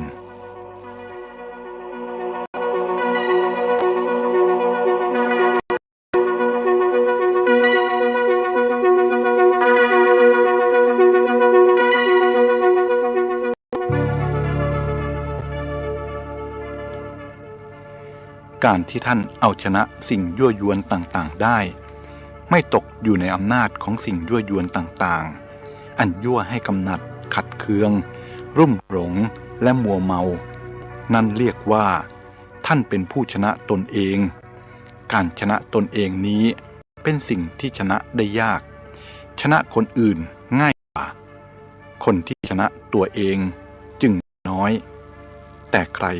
สามารถเอาชนะได้อย่างเด็ดขาดโดยไม่กลับแพ้อีกเราเรียกว่าเป็นยอดนักรบในสงครามชีวิตซึ่งยืดเยื้อยืนนานที่สุดกว่าสงครามใดๆ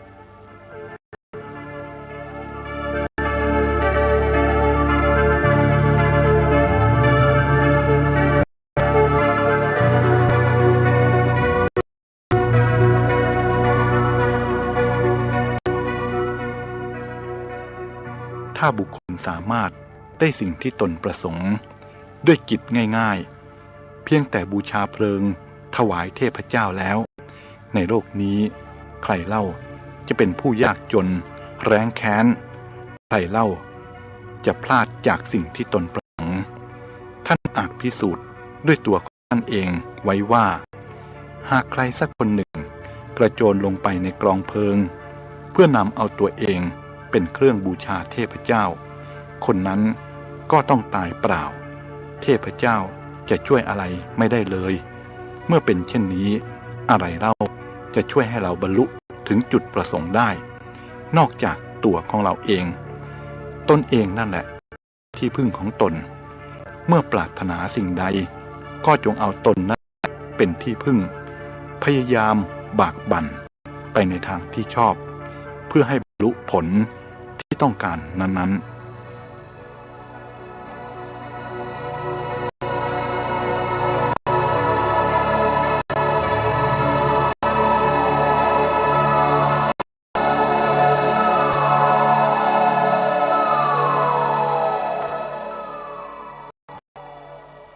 อันหนึ่ง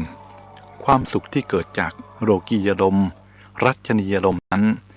ล้วนมีทุกข์เป็นพื้นฐานเสียก่อนแล้วจึงได้สุขความจริงก็คือความทุกข์ที่ลดลงเพราะบำบัดถูกวิธีเท่านั้นเองและมีความทุกข์ติดตามมาอีกอย่างคิดบำบัดได้คราวหนึ่งก็สมมุติเรียกว่าคราวหนึ่งและผลซึ่งคนแสวงหากันหนักหนาด้วยความยากลำบากนานาประการต้องเอาชีวิตเข้าเสี่ยงก็มีนั้น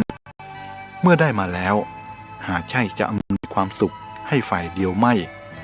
มันมีความทุกข์ความกังวลใจแอบแฝงมาด้วยต้องเฝ้าต้องระวังจนไม่เป็นอันนอนให้เป็นสุขก็มีต้องเสียชีวิตในการป้องกันทรัพย์สินก็มียศแล้วต้องมีความเป็นอยู่เติบกว่าคนสามัญต้องหาทรัพย์มากขึ้นมักจะหาไม่พอใช้มีภาระมากเวลาไม่เป็นของตนเป็นที่เกาะอาศัยของผู้อื่นจนนุงนังต้องพลอยทุกข์กับคนนั้นคนนี้บางคนพอมียศเข้าก็ลืมตัวไม่เป็นอยู่อย่างเคยเป็นเหตุให้เสียมิตรเสียเพื่อนเสียญาติพี่น้องเพราะไปหลงติดยศอันเป็นเปลือกของคนจนแสงสว่างแห่งธรรมไม่อาจจะส่องถึงใจได้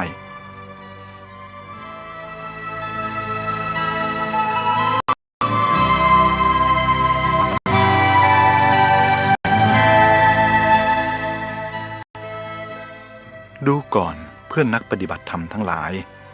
อันว่าบุคคลผู้เดินอยู่ในที่มืดใครมีแสงสว่างในมือเท่าใดก็เห็นความจริงที่ปรากฏอยู่เฉพาะหน้าได้เท่านั้นคนมีแสงสว่างน้อยก็เห็นได้น้อยและเห็นได้เฉพาะวัตถุหยาบผู้มีแสงสว่างมากก็เห็นได้กว้างไกลและแม้ว่าละเอียดก็พอมองเห็นได้ฉันใดโลกสันนิวาสอันมืดมิดด้วยโมหะนี้ก็ฉะนั้นผู้ใดมีแสงสว่าง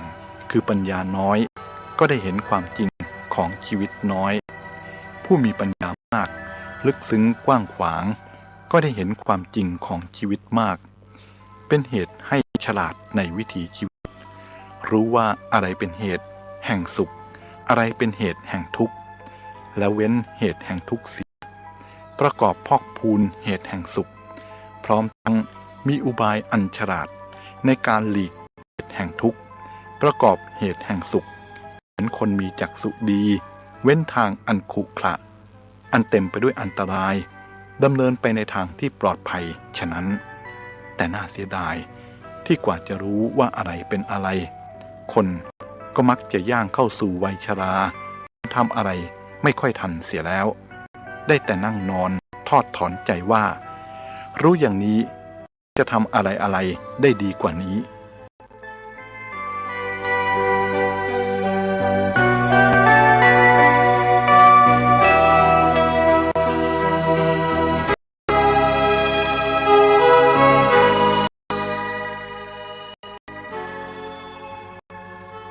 บุคคลในโลกนี้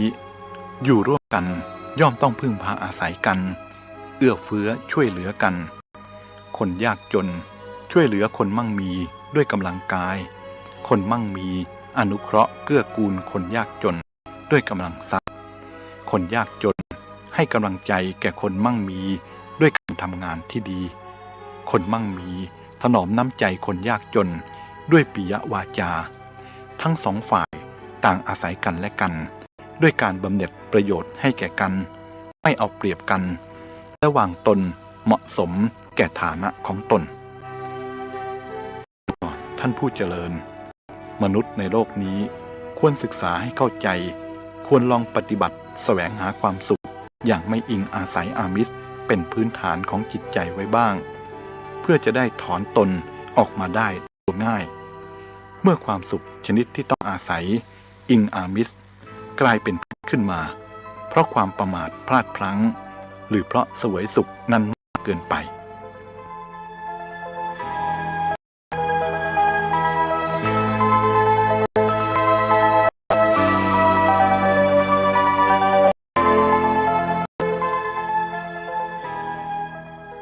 อีกประการหนึ่งผู้มีทรัพย์มียศมีเกียรติหลงอยู่ในทรัพย์ยศเกียรตินั้นสำคัญมั่นหมายว่าโลกียสุขนี้เท่านั้นคือสุขแท้เป็นสุขที่ตนพึงแสวงหาแม้ยังไม่ได้ก็ดิ้นรนแสวงหาอย่างเอาตัวตนมีชีวิตจิตใจเข้าไปแลกได้แล้วก็เพลิดเพลินอยู่ชั่วเวลาหนึ่งใจก็ร่านหาความสุขอย่างใหม่ต่อไปแต่ล้วนเป็นความสุขที่ต้องอาศัยผู้อื่นสิ่งอื่นจึงเหมือนสุขของขอทานมีการแสวงหามากมีปัญหามากส่วนความสุขของพระอริยเจ้าไม่ต้องมีการแสวงหามากและไม่มีปัญหาจึงเป็นความสุขที่ประณีตกว่าสงบเยือกเย็นและเป็นไทยไม่ต้องตกเป็นทาสของสิ่งใดสิ่งหนึ่งเสียก่อนแล้วจึงจะสุขเป็นความสุขที่เกิดจากตนเองเป็นอิสระอยู่เหนือการครอบงำของกิเลสพ้นเงื้อมือแห่งมาร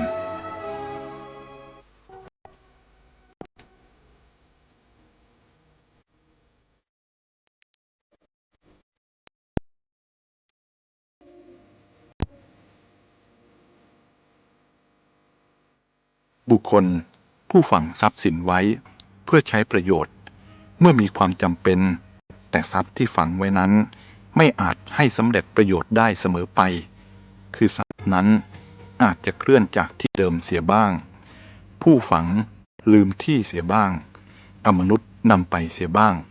ทายาทอันไม่เป็นที่รักลอบขุดไปบ้างยิ่งกว่านั้นเมื่อใดหมดบุญเมื่อนั้นทรัพย์ทั้งหลายก็พินาศไปแต่ผู้ใดหญิงหรือชายก็ตามฝังทรัพย์คือคุณธรรมเช่นทานศีลความสำรวมใจและการฝึกกายวาจาไว้ในตนผู้นั้นชื่อว่าฝังทรัพย์ไว้ดีแล้วอันหนึ่งทรัพย์ใดอันบุคคลฝังไว้แล้วในวัตถุที่ควรบูชาในพระสงฆ์หรือในบุคคลในการต้อนรับแขกในมารดาบิดาหรือในพี่น้องทรัพย์นั้นชื่อว่าฝังไว้แล้วอันใครๆจะเอาชนะไม่ได้ติดไปได้ทุกแห่งเมื่อละโลกนี้ไปแล้วบุคคลย่อมถือเอาบุญนั้นแหละติดตัวไป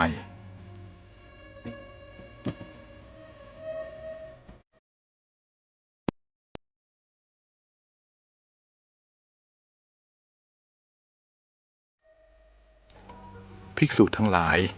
เนื้อป่าที่ติดบ่วงนอนทับบ่วงอยู่ย่อมถึงความเสื่อมพินาศหนีไปไม่ได้ตามปรารถนา ถูกพรานเนื้อกระทำเอาได้ตามต้องการฉันใดสมณพราหมณ์พวกใดพวกหนึ่งที่ยังใฝ่ฝันลุ่มหลงติดพันเข้าไปเกี่ยวข้องกับคุณห้าโดยไม่เห็นโทษไม่มีปัญญาเครื่องสลัดตนสมณพราหมณ์พวกนั้นย่อมถึงความเสื่อมความพินาศถูกมารใจบาปกระทำเอาได้ตามต้องการฉันนั้นส่วนสมณพราหมณ์พวกใดพวกหนึ่งไม่ฝันใฝ่ไม่รุ่มไม่ติดพันเข้าไปเกี่ยวข้องกับกามคุณห้าโดยเห็นโทษมีปัญญาเครื่องสลัดตนออก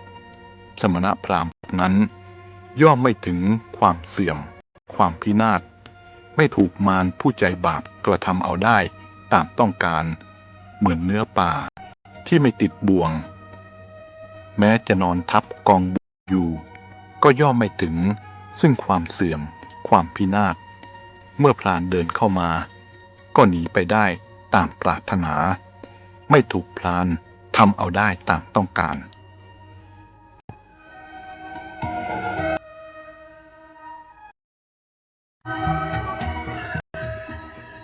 พระพุทธองค์ตรัสว่าสัตว์โลกผูกพันอยู่ในความหลงตกอยู่ในความมืดมีน้อยคนที่จะเห็นแจ้งตามเป็นจริงเพราะฉะนั้นจึงน้อยที่จะได้ไปสวรรค์เหมือนนกที่ติดข่ายของนายพรานแล้วน้อยตัวนักที่จะพ้นไปได้โลกียะชนนั่นเองตกอยู่ในความมืดเป็นผู้บอดเพราะไม่มีปัญญาจักษุอีกอย่างหนึ่งว่าเป็นผู้ใจบอดไม่อาจมองเห็นสัจธรรมแห่งโลกได้มีแต่ตาเนื้อสำหรับเห็นรูปร่างอันยั่วยวนให้หลงไหลหรือหลงรักหลงชังแล้วดิ่งลงไปในนรกคนไปสวรรค์เหมือนเขาโคส่วนคนนรกเหมือนขนโคคนทุกคนเกิดมาแล้วต้องตายไม่มีใครพ้นไปได้ความตายของปุถุชนมีคติไม่แน่นอนบางชาติก็ตกนรกบางชาติก็ไปสวรรค์บางชาติเกิดในกำเนิดของดิเรกชันบางชาติก็เป็นเปรตเป็นอสุรสุดแล้วแต่กรรมหน้าหวาดเสียวน่ากลัวความทุกข์ในกำเนิดของดิเรกชันเช่นสุนัขเป็นต้นช่างน่ากลัวสินี่กะไรแม้เกิดมาเป็นมนุษย์ก็น่าหวาดเสียวอยู่นั่นเองเพราะมนุษย์มีหลายประเภทหลายสภาพบางคนพิกลพิการอดอยากเจ็บกายเจ็บใจอยู่ตลอดเวลาตลอดชีวิตแม้ที่มั่งมีอวัยวะสมบูรณ์ก็ยังถูกกิเลสเผาให้เร่าร้อนอยู่เป็นประจำความต้องการออกจากโลกเป็นโลกุตระชนนั้นเป็นทัศนะและเป็นอุดมคติของนักปราชญ์นี้เพราะมองเห็นด้วยปัญญาอันชอบว่าโลกนี้ไม่มีอะไรควรยึดมั่นถือมั่นสิ่งใดที่ผู้คนเข้าไปยึดมั่นถือมั่นสิ่งนั้นก็ให้เกิดทุกข์เสียทุกครั้งไปความน้อยไม่พอกับความทุกข์ที่กระหน่ำอยู่ทุกเวลามิได้เว้นมีความทรุดโทรมแวดล้อมอยู่ด้วยทุกข์รอบด้านมีปัญหามากต้องอยู่เป็นนิดมีความขัดข้องที่จะต้องแก้ไขอยู่เสมอ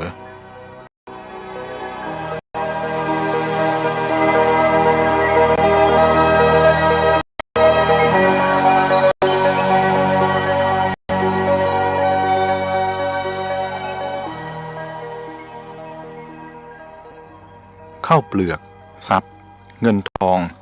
หรือของอันบุญหวงแหนอย่างใดอย่างหนึ่งรวมทั้งทาสกรรมกรคนใช้และผู้อาศัยอื่นๆทั้งหมดนี้บุคคลนำไปไม่ได้ต้องทิ้งไว้ทั้งหมด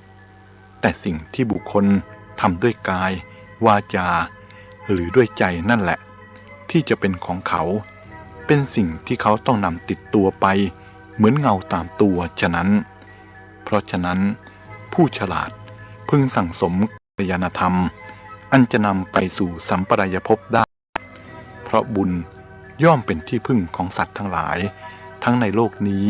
และโลกหน้า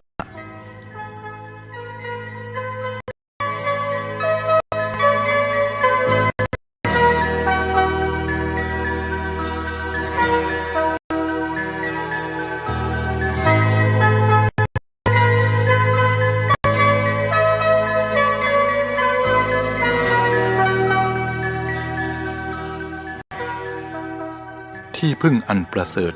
กุลบุตรในศาสนานี้ก็คือศีลซึ่งใครๆไม่อาจกล่าวพรรณนาอานิสงส์ให้หมดสิ้นได้แม่น้ำใหญ่ๆมีแม่น้ำคงคาเป็นต้นไม่อาจชำระมลทินของสัตว์ในโลกนี้ได้แต่บุคคลสามารถชำระมลทินได้ด้วยน้ำคือศีลอะไรเล่าสามารถระงับความเร่าร้อนภายในของสัตว์โลกนี้ลมหรือฝนหรือจันแดงหรือ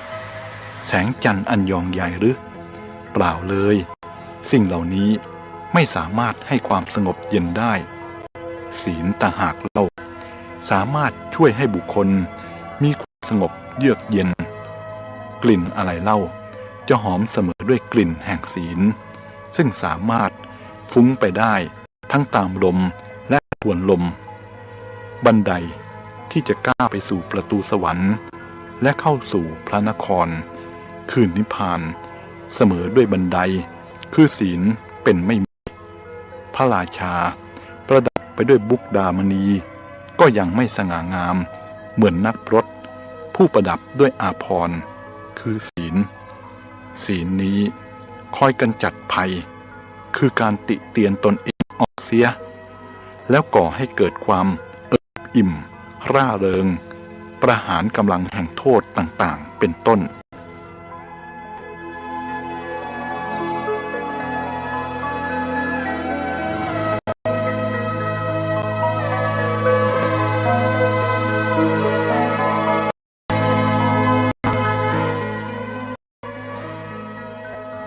ในโลกนี้ก็คล้ายโรงพยาบาลคนทุกคนเป็นคนป่วยไปด้วยโรคทุกข์ถ้าทุกข์ได้บำบัดก็รู้สึกสบายขึ้นคนเราก็เข้าใจว่าตนมีความสุขเอาเถอะถึงจะบำบัดได้ทุกชนิดทุกข์ใหญ่คือความแก่และความตายกำลังรออยู่ข้างหน้าทุกข์ทั้งสองนั้นไม่มีใครจะบำบัดได้เลย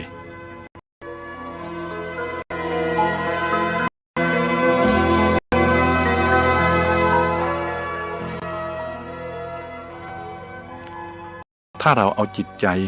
ไปใส่ไว้ในสิ่งใดเมื่อสิ่งนั้นสูญเสียไปใจเราก็จะสูญเสียไปด้วยถ้าเราไม่เอาใจไปใส่ไว้ไม่ยึดไว้ถือไว้เราก็จะไม่เสียเลยความโศกย่อมเกิดจากความรักความกลัวย่อมเกิดจากความรักเมื่อพ้นจากความรักแล้วความโศกก็ไม่มีความกลัวจะมีที่ไหนความโศกย่อมเกิดจากความรักที่ไม่สมปรารถนารักมากก็โศกมากรักน้อยก็โศกน้อยถ้าไม่รักเลยก็ไม่โศกเลย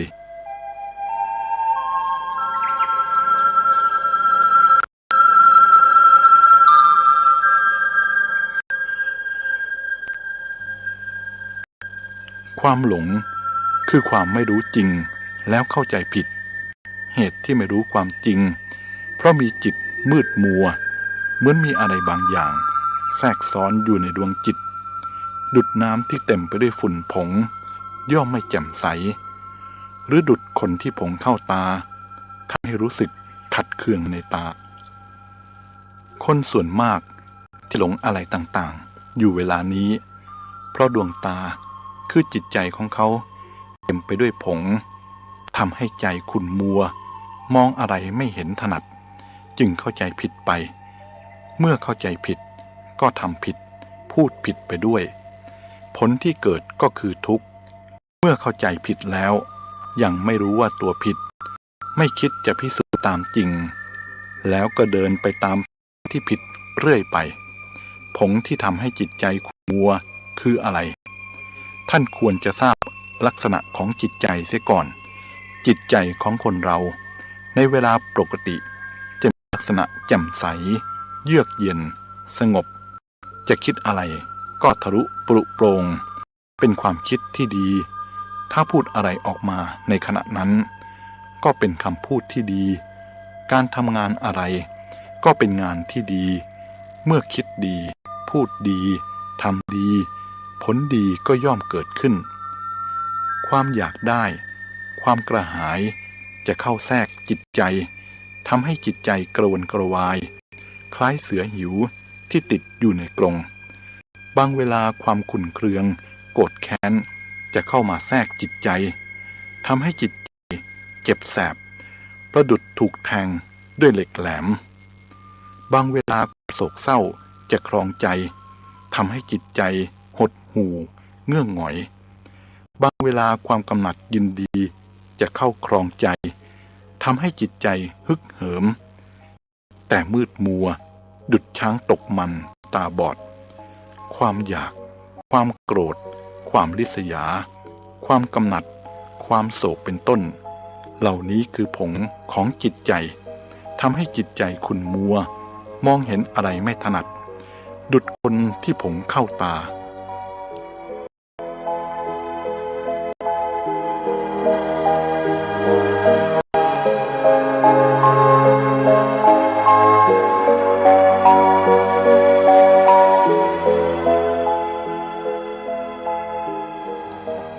สิ่งที่นักปราชญ์เรียกกันว่าสมมุตินั้นมีอิทธิพลเหนือชีวิตจิตใจของคนทั่วไปยิ่งนักนักปราชญ์เห็นว่ายิ่งกระเทาะเปลือกออกได้มากเท่าใดก็ยิ่งเป็นมนุษย์สมบูรณ์ขึ้นเท่านั้นแต่คนทั่วไปมิได้เห็นอย่างนั้นเลยสัตว์ผู้มีอัธยาศัยซามย่อมเข้ากันได้สนทนากันได้กับสัตว์ผู้มีอัธยาศัยซามผู้มีอัธยาศัยปานกลางย่อมเข้ากันได้สนทนากันได้กับผู้ที่มีอัธยาศัยปานกลางผู้มีอัธยาศัยอันประณีตย่อมเข้ากันได้สนทนากันได้กับผู้มีอัธยาศัยประณีตหัวใจที่ถูกรัดรึงด้วยเชือกคือความรักนั้นมีอาการเหมือนเด็กหิวเขาต้องการและร่ำร้องให้ได้มาซึ่งอาหารที่พอจะบำบัดความหิวได้โดยไม่คำนึงถึงความมีหรือไม่มีหรือเหตุผลใดๆทั้งสิ้นความโกรธเป็นมลทินอย่างยิ่งของหญิงงามมันทำลายให้ความงามปรัชนาการไปความโกรธเป็นเสมือนเงามึน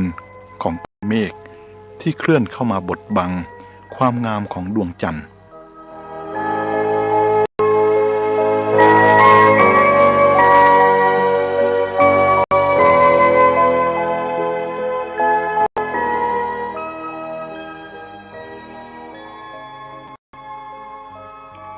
มนุษย์เราสมัยนี้ยอมตัวให้เป็นทาสของประเพณีจนเกือบจะกระดิกกระเดี้ยตัวไม่ได้อยู่แล้วเขาจะต้องทำตามประเพณีแม้ประเพณีนั้นจะขาดเหตุผลหรือผิดกาลเทศะอย่างเหลือเกินแต่เขาจำเป็นต้องทำไปต้องทำไปทั้งที่จิตใจไม่สมัครที่จะทำเสรีภาพในชีวิตของมนุษย์ผู้เกลือกลั้วอยู่ในสังคมเกือบจะหมดสิ้นอยู่แล้วทำไมมนุษย์จึงพยายามสร้างประเพณีขึ้นมาผูกมัดอิสรภาพของจิตใจตนเอง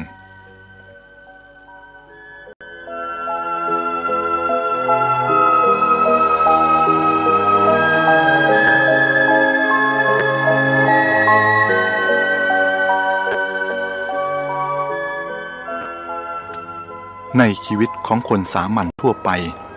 การกระทำต่างๆมักมีลักษณะสองประการคือได้กับเสียการได้หรือเสียก็ขึ้นอยู่กับความรู้สึกของใจถ้าพอใจยินดีก็เรียกว่าได้ถ้าไม่พอใจไม่ยินดีก็เรียกว่าเสียมีขึ้นมีลงแต่พระอรหันต์ไม่ได้ไม่เสียไม่ดีใจและไม่เสียใจอยู่ในการได้การเสีย อย่างนี้แหละพระพุทธองค์จึงได้ทรงตรัสเรียกพระอรหันต์ว่าเป็นผู้ละบุญและบาปได้แล้วผู้มีตนอันอบรมแล้วจริงทีเดียวบุคคลในโลกนี้ส่วนมากไม่ได้อบรมตนทั้งไม่ชอบรับการอบรมจากผู้อื่นจึงเป็นอยู่อย่างไร้ระเบียบไร้วินัยประพฤติตามอำนาจกิเลสที่ครอบงำชักจูงในโลกนี้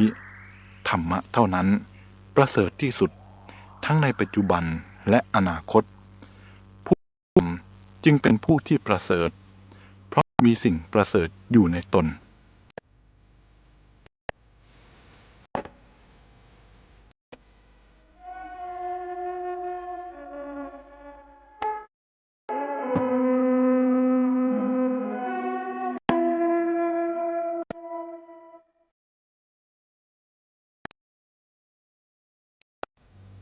ดูเถิดคนมีใจสูงเมื่อได้ทราบว่าบัณฑิตยกย่องผู้ใดก็ปรารถนาพบและสนทนากับผู้นั้นเมื่อได้ความรู้ความเข้าใจหรือเพื่อเทียบเคียงความคิดเห็นส่วนคนใจต่ำมีจิตริษยาเอาเรือนเมื่อได้ฟังคำสรรเสริญผู้ใดก็เกิดมานะและริษยานั้นขึ้นคิดกำจัดคุณของเขาทนไม่ได้ต่อลาภยศและสรรเสริญสุขที่ตกแก่ผู้อื่นเมื่อสัตบุรุษคือคนดีให้สิ่งที่ให้โดยยากอยู่ทำสิ่งที่ทำได้โดยยากอยู่อสัตบุรุษคือคนชั่วทำตามไม่ได้เพราะธรรมของสัตบุรุษทำได้ยากด้วยเหตุนี้คติคือทางดำเนินหรืออนาคตของสัตบุรุษและอสัตบุรุษจึงต่างกันอสัตบุรุษไปนรกส่วนสัตบุรุษไปสวรรค์ท้องฟ้ากับแผ่นดินฝั่งมหาสมุทรทั้งสองข้างนับว่าห่างกันแต่ธรรมะของสัตบุรุษกับของอสัตบุรุษยังไกลกันยิ่งกว่านั้น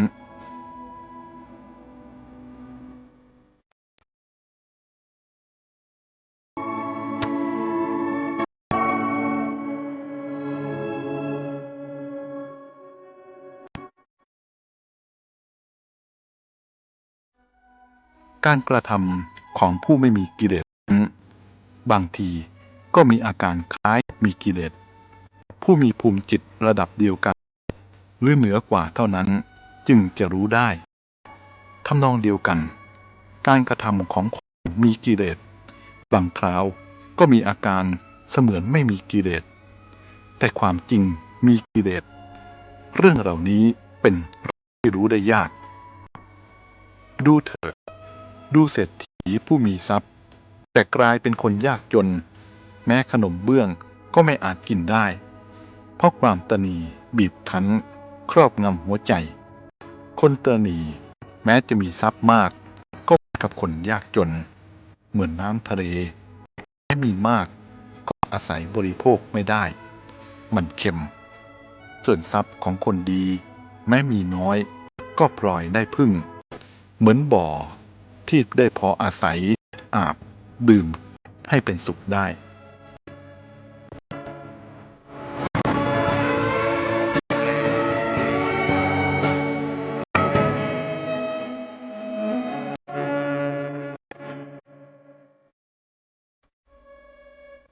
ความสามัคคีรวมกำลังกันแม้แห่งสิ่งเล็กๆน้อยๆก็ยังการงานที่จะทำให้สำเร็จลุล่วงไปได้หญ้าควันเป็นเกลียวเชือกอาจจะผูกช้างที่เมามันได้สำเร็จความสามัคคีในระหว่างญาติของตนแม้จะน้อยคนก็ย่อมเป็นความเจริญแก่มนุษย์ผู้นี้เป็นพวกของเราหรือพวกอื่นนี่คือความรู้สึกของคนใจแคบผู้มีจิตใจกว้างขวางย่อมจะถือว่าผู้อยู่เหนือพระสุธาทั้งหมดนี้เป็นพวกเดียวกันคนชั่วเหมือนหม้อดินแตกสลายง่ายและซ่อมยาก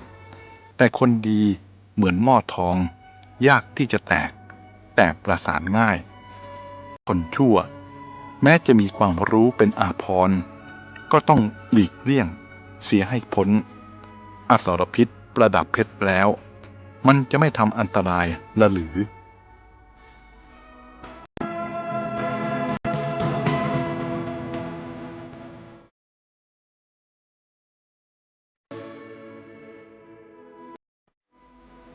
ความจริงผู้เฉยเมยต่อแขกผู้มาหาตนนั้นต้องถือว่าเป็นคนโง่ผู้ที่ต้อนรับดีจัดว่าเป็นผู้ฉลาดเพราะอาคันตุกะมาพักอาศัยเพียงชั่วคราวคืน1 หรือ 2 คืนหรือเกินกว่านั้นก็ไม่มากนักสิ่งที่เจ้าของถิ่นกระทำไม่ว่าจะเป็นด้านดีหรือด้านเสียเขาจะต้องจดจำไปจนตลอดชีวิตและจารึกไว้ให้ลูกหลานพงพันธุ์อีกด้วย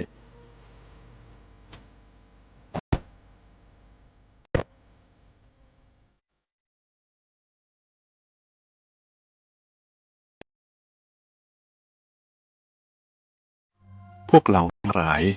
เหมือนเนื้อที่ติดบ่วงเหมือนนกที่หมกตัวอยู่ในกรงตถาคตได้ทำลายบ่วงและกรงออกก่อนหาใช่เพียงเพื่อตัวรอดเพียงคนเดียวไม่เมื่อตถาคตหลุดพ้นแล้วจึงได้นำกำลังมาช่วยพวกเราทั้งหลายกำลังของตถาคตก็คือทศพลยานอันมีอำนาจบันดาลให้ผู้ปฏิบัติตามคำสอนของเราหลุดพ้นจากบ่วงและกลมเช่นเดียวกับเราบุคคลจะมีความสุขเต็มที่ก็เพราะอิสระ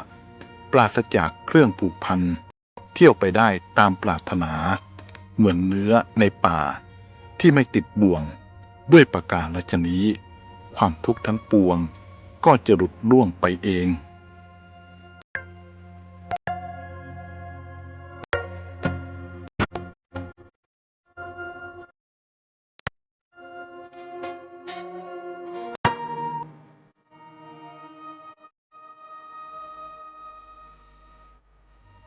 กระจกก็มีไว้สำหรับมองดูตำหนิที่หน้าฉันใดบุคคลพึงใช้สติปัญญาพิจารณาดูกายกรรมวจีกรรมมโนกรรมของตนฉันนั้นกรรมใดเป็นไปเพื่อการเบียดเบียนตนและผู้อื่นหรือเบียดเบียนทั้งตนและผู้อื่นให้เดือดร้อนพึงเว้นกรรมนั้นเสียเพราะกรรมนั้นย่อมให้กำไรคือทุกข์ให้ผลเป็นความทุกข์ส่วนกรรมใดตรงกันข้ามพึงทำกรรมนั้นอันมีความสุขเป็นกำไรมีความสุขเป็นผล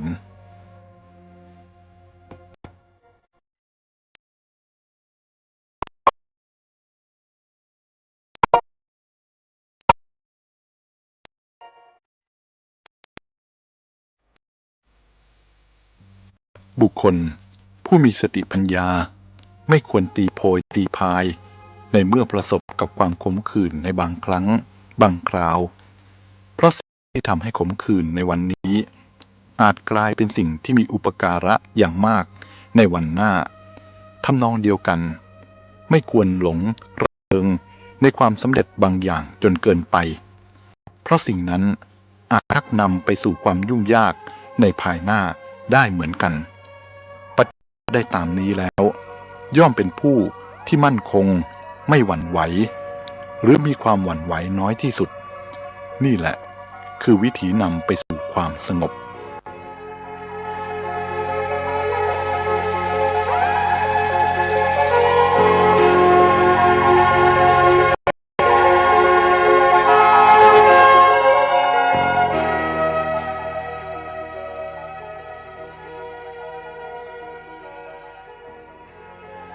วันคืนล่วงไป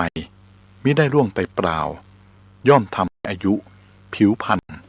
และกำลังสิ้นไปขอพระองค์ทรงทราบเถิดว่าเมื่อผ้าในหูกที่ช่างหูกทอไปได้เท่าไหร่ส่วนที่จะต้องทอก็น้อยลงเท่านั้นฉันใดชีวิตของสัตว์ทั้งหลายเหลืออยู่ก็น้อยลงฉันนั้นแม่น้ำที่เต็มมีแต่ไหลลงย่อมไม่ไหลกลับอายุของมนุษย์ทั้งหลายมีแต่ร่วงไปไม่ถอยหลังกลับได้เลย ความแก่และความตายย่อมพัดพาเอาชีวิตของสัตว์ทั้งหลาย ไปเหมือนน้ำหลากพัดเอาต้นไม้ที่เกิดอยู่ริมฝั่งให้โค่นลงฉะนั้น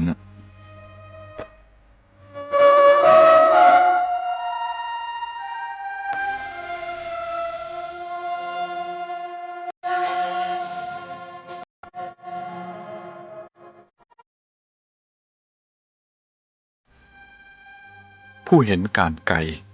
จึงควรหมั่นประกอบแต่กรรมดี ไม่ดูหมิ่นกรรมดีแม้เพียงเล็กน้อย หรือเห็นว่าเล็กน้อยแล้วละเสีย อาหารที่บริสุทธิ์แม้น้อยก็ทำให้บุคคลยังชีพได้ชั่วระยะหนึ่ง ยาพิษแม้น้อยก็สามารถทำให้ผู้ดื่มตายได้ฉันใด ความดีความชั่วก็ฉันนั้น ความดีเป็นเครื่องหล่อเลี้ยงจิตให้เจริญงามและมีกำลัง ความชั่วเป็นเครื่องบั่นทอนจิตใจให้ทรุดโทรมในระหว่างความดีกับความชั่วในที่สุดความดีก็ต้องเป็นฝ่ายชนะ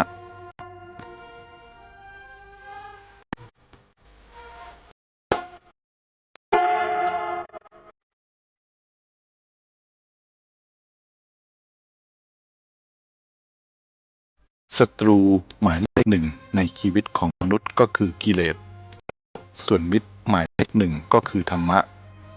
มนุษย์ส่วนใหญ่เร่าร้อนดิ้นรนอยู่ในกองเพลิงคือกิเลสคลุกเคล้าอยู่ด้วยของโสโครกคือกิเลสเนื่องมาจากไม่ได้เห็นโทษของมันจึงมิอาจจะถอนตนขึ้นจากกลมเลนอันโสโครกคือกิเลสนั้นได้เวียนทำกรรมซ้ำซากอยู่นั่นเองน่าเบื่อหน่ายส่วนธรรมะเป็นมิตรอันประเสริฐเป็นสิ่งดับร้อนชำระความโศกโครกแห่งจิตใจนำความสุขอันปราณีตมาให้เป็นแสงสว่างเกินเปรียบสงครามในชีวิตของมนุษย์เป็นการต่อสู้ระหว่างกิเลสกับธรรมะถ้าธรรมะประสบชัยชนะอันยั่งยืนในชีวิตของท่านผู้ใดท่านผู้นั้นน่าเคารพยกย่องเป็นที่สุดพระพุทธเจ้าทรงเรียกบุคคลชนิดนี้ว่ายอดนักรบในสงคราม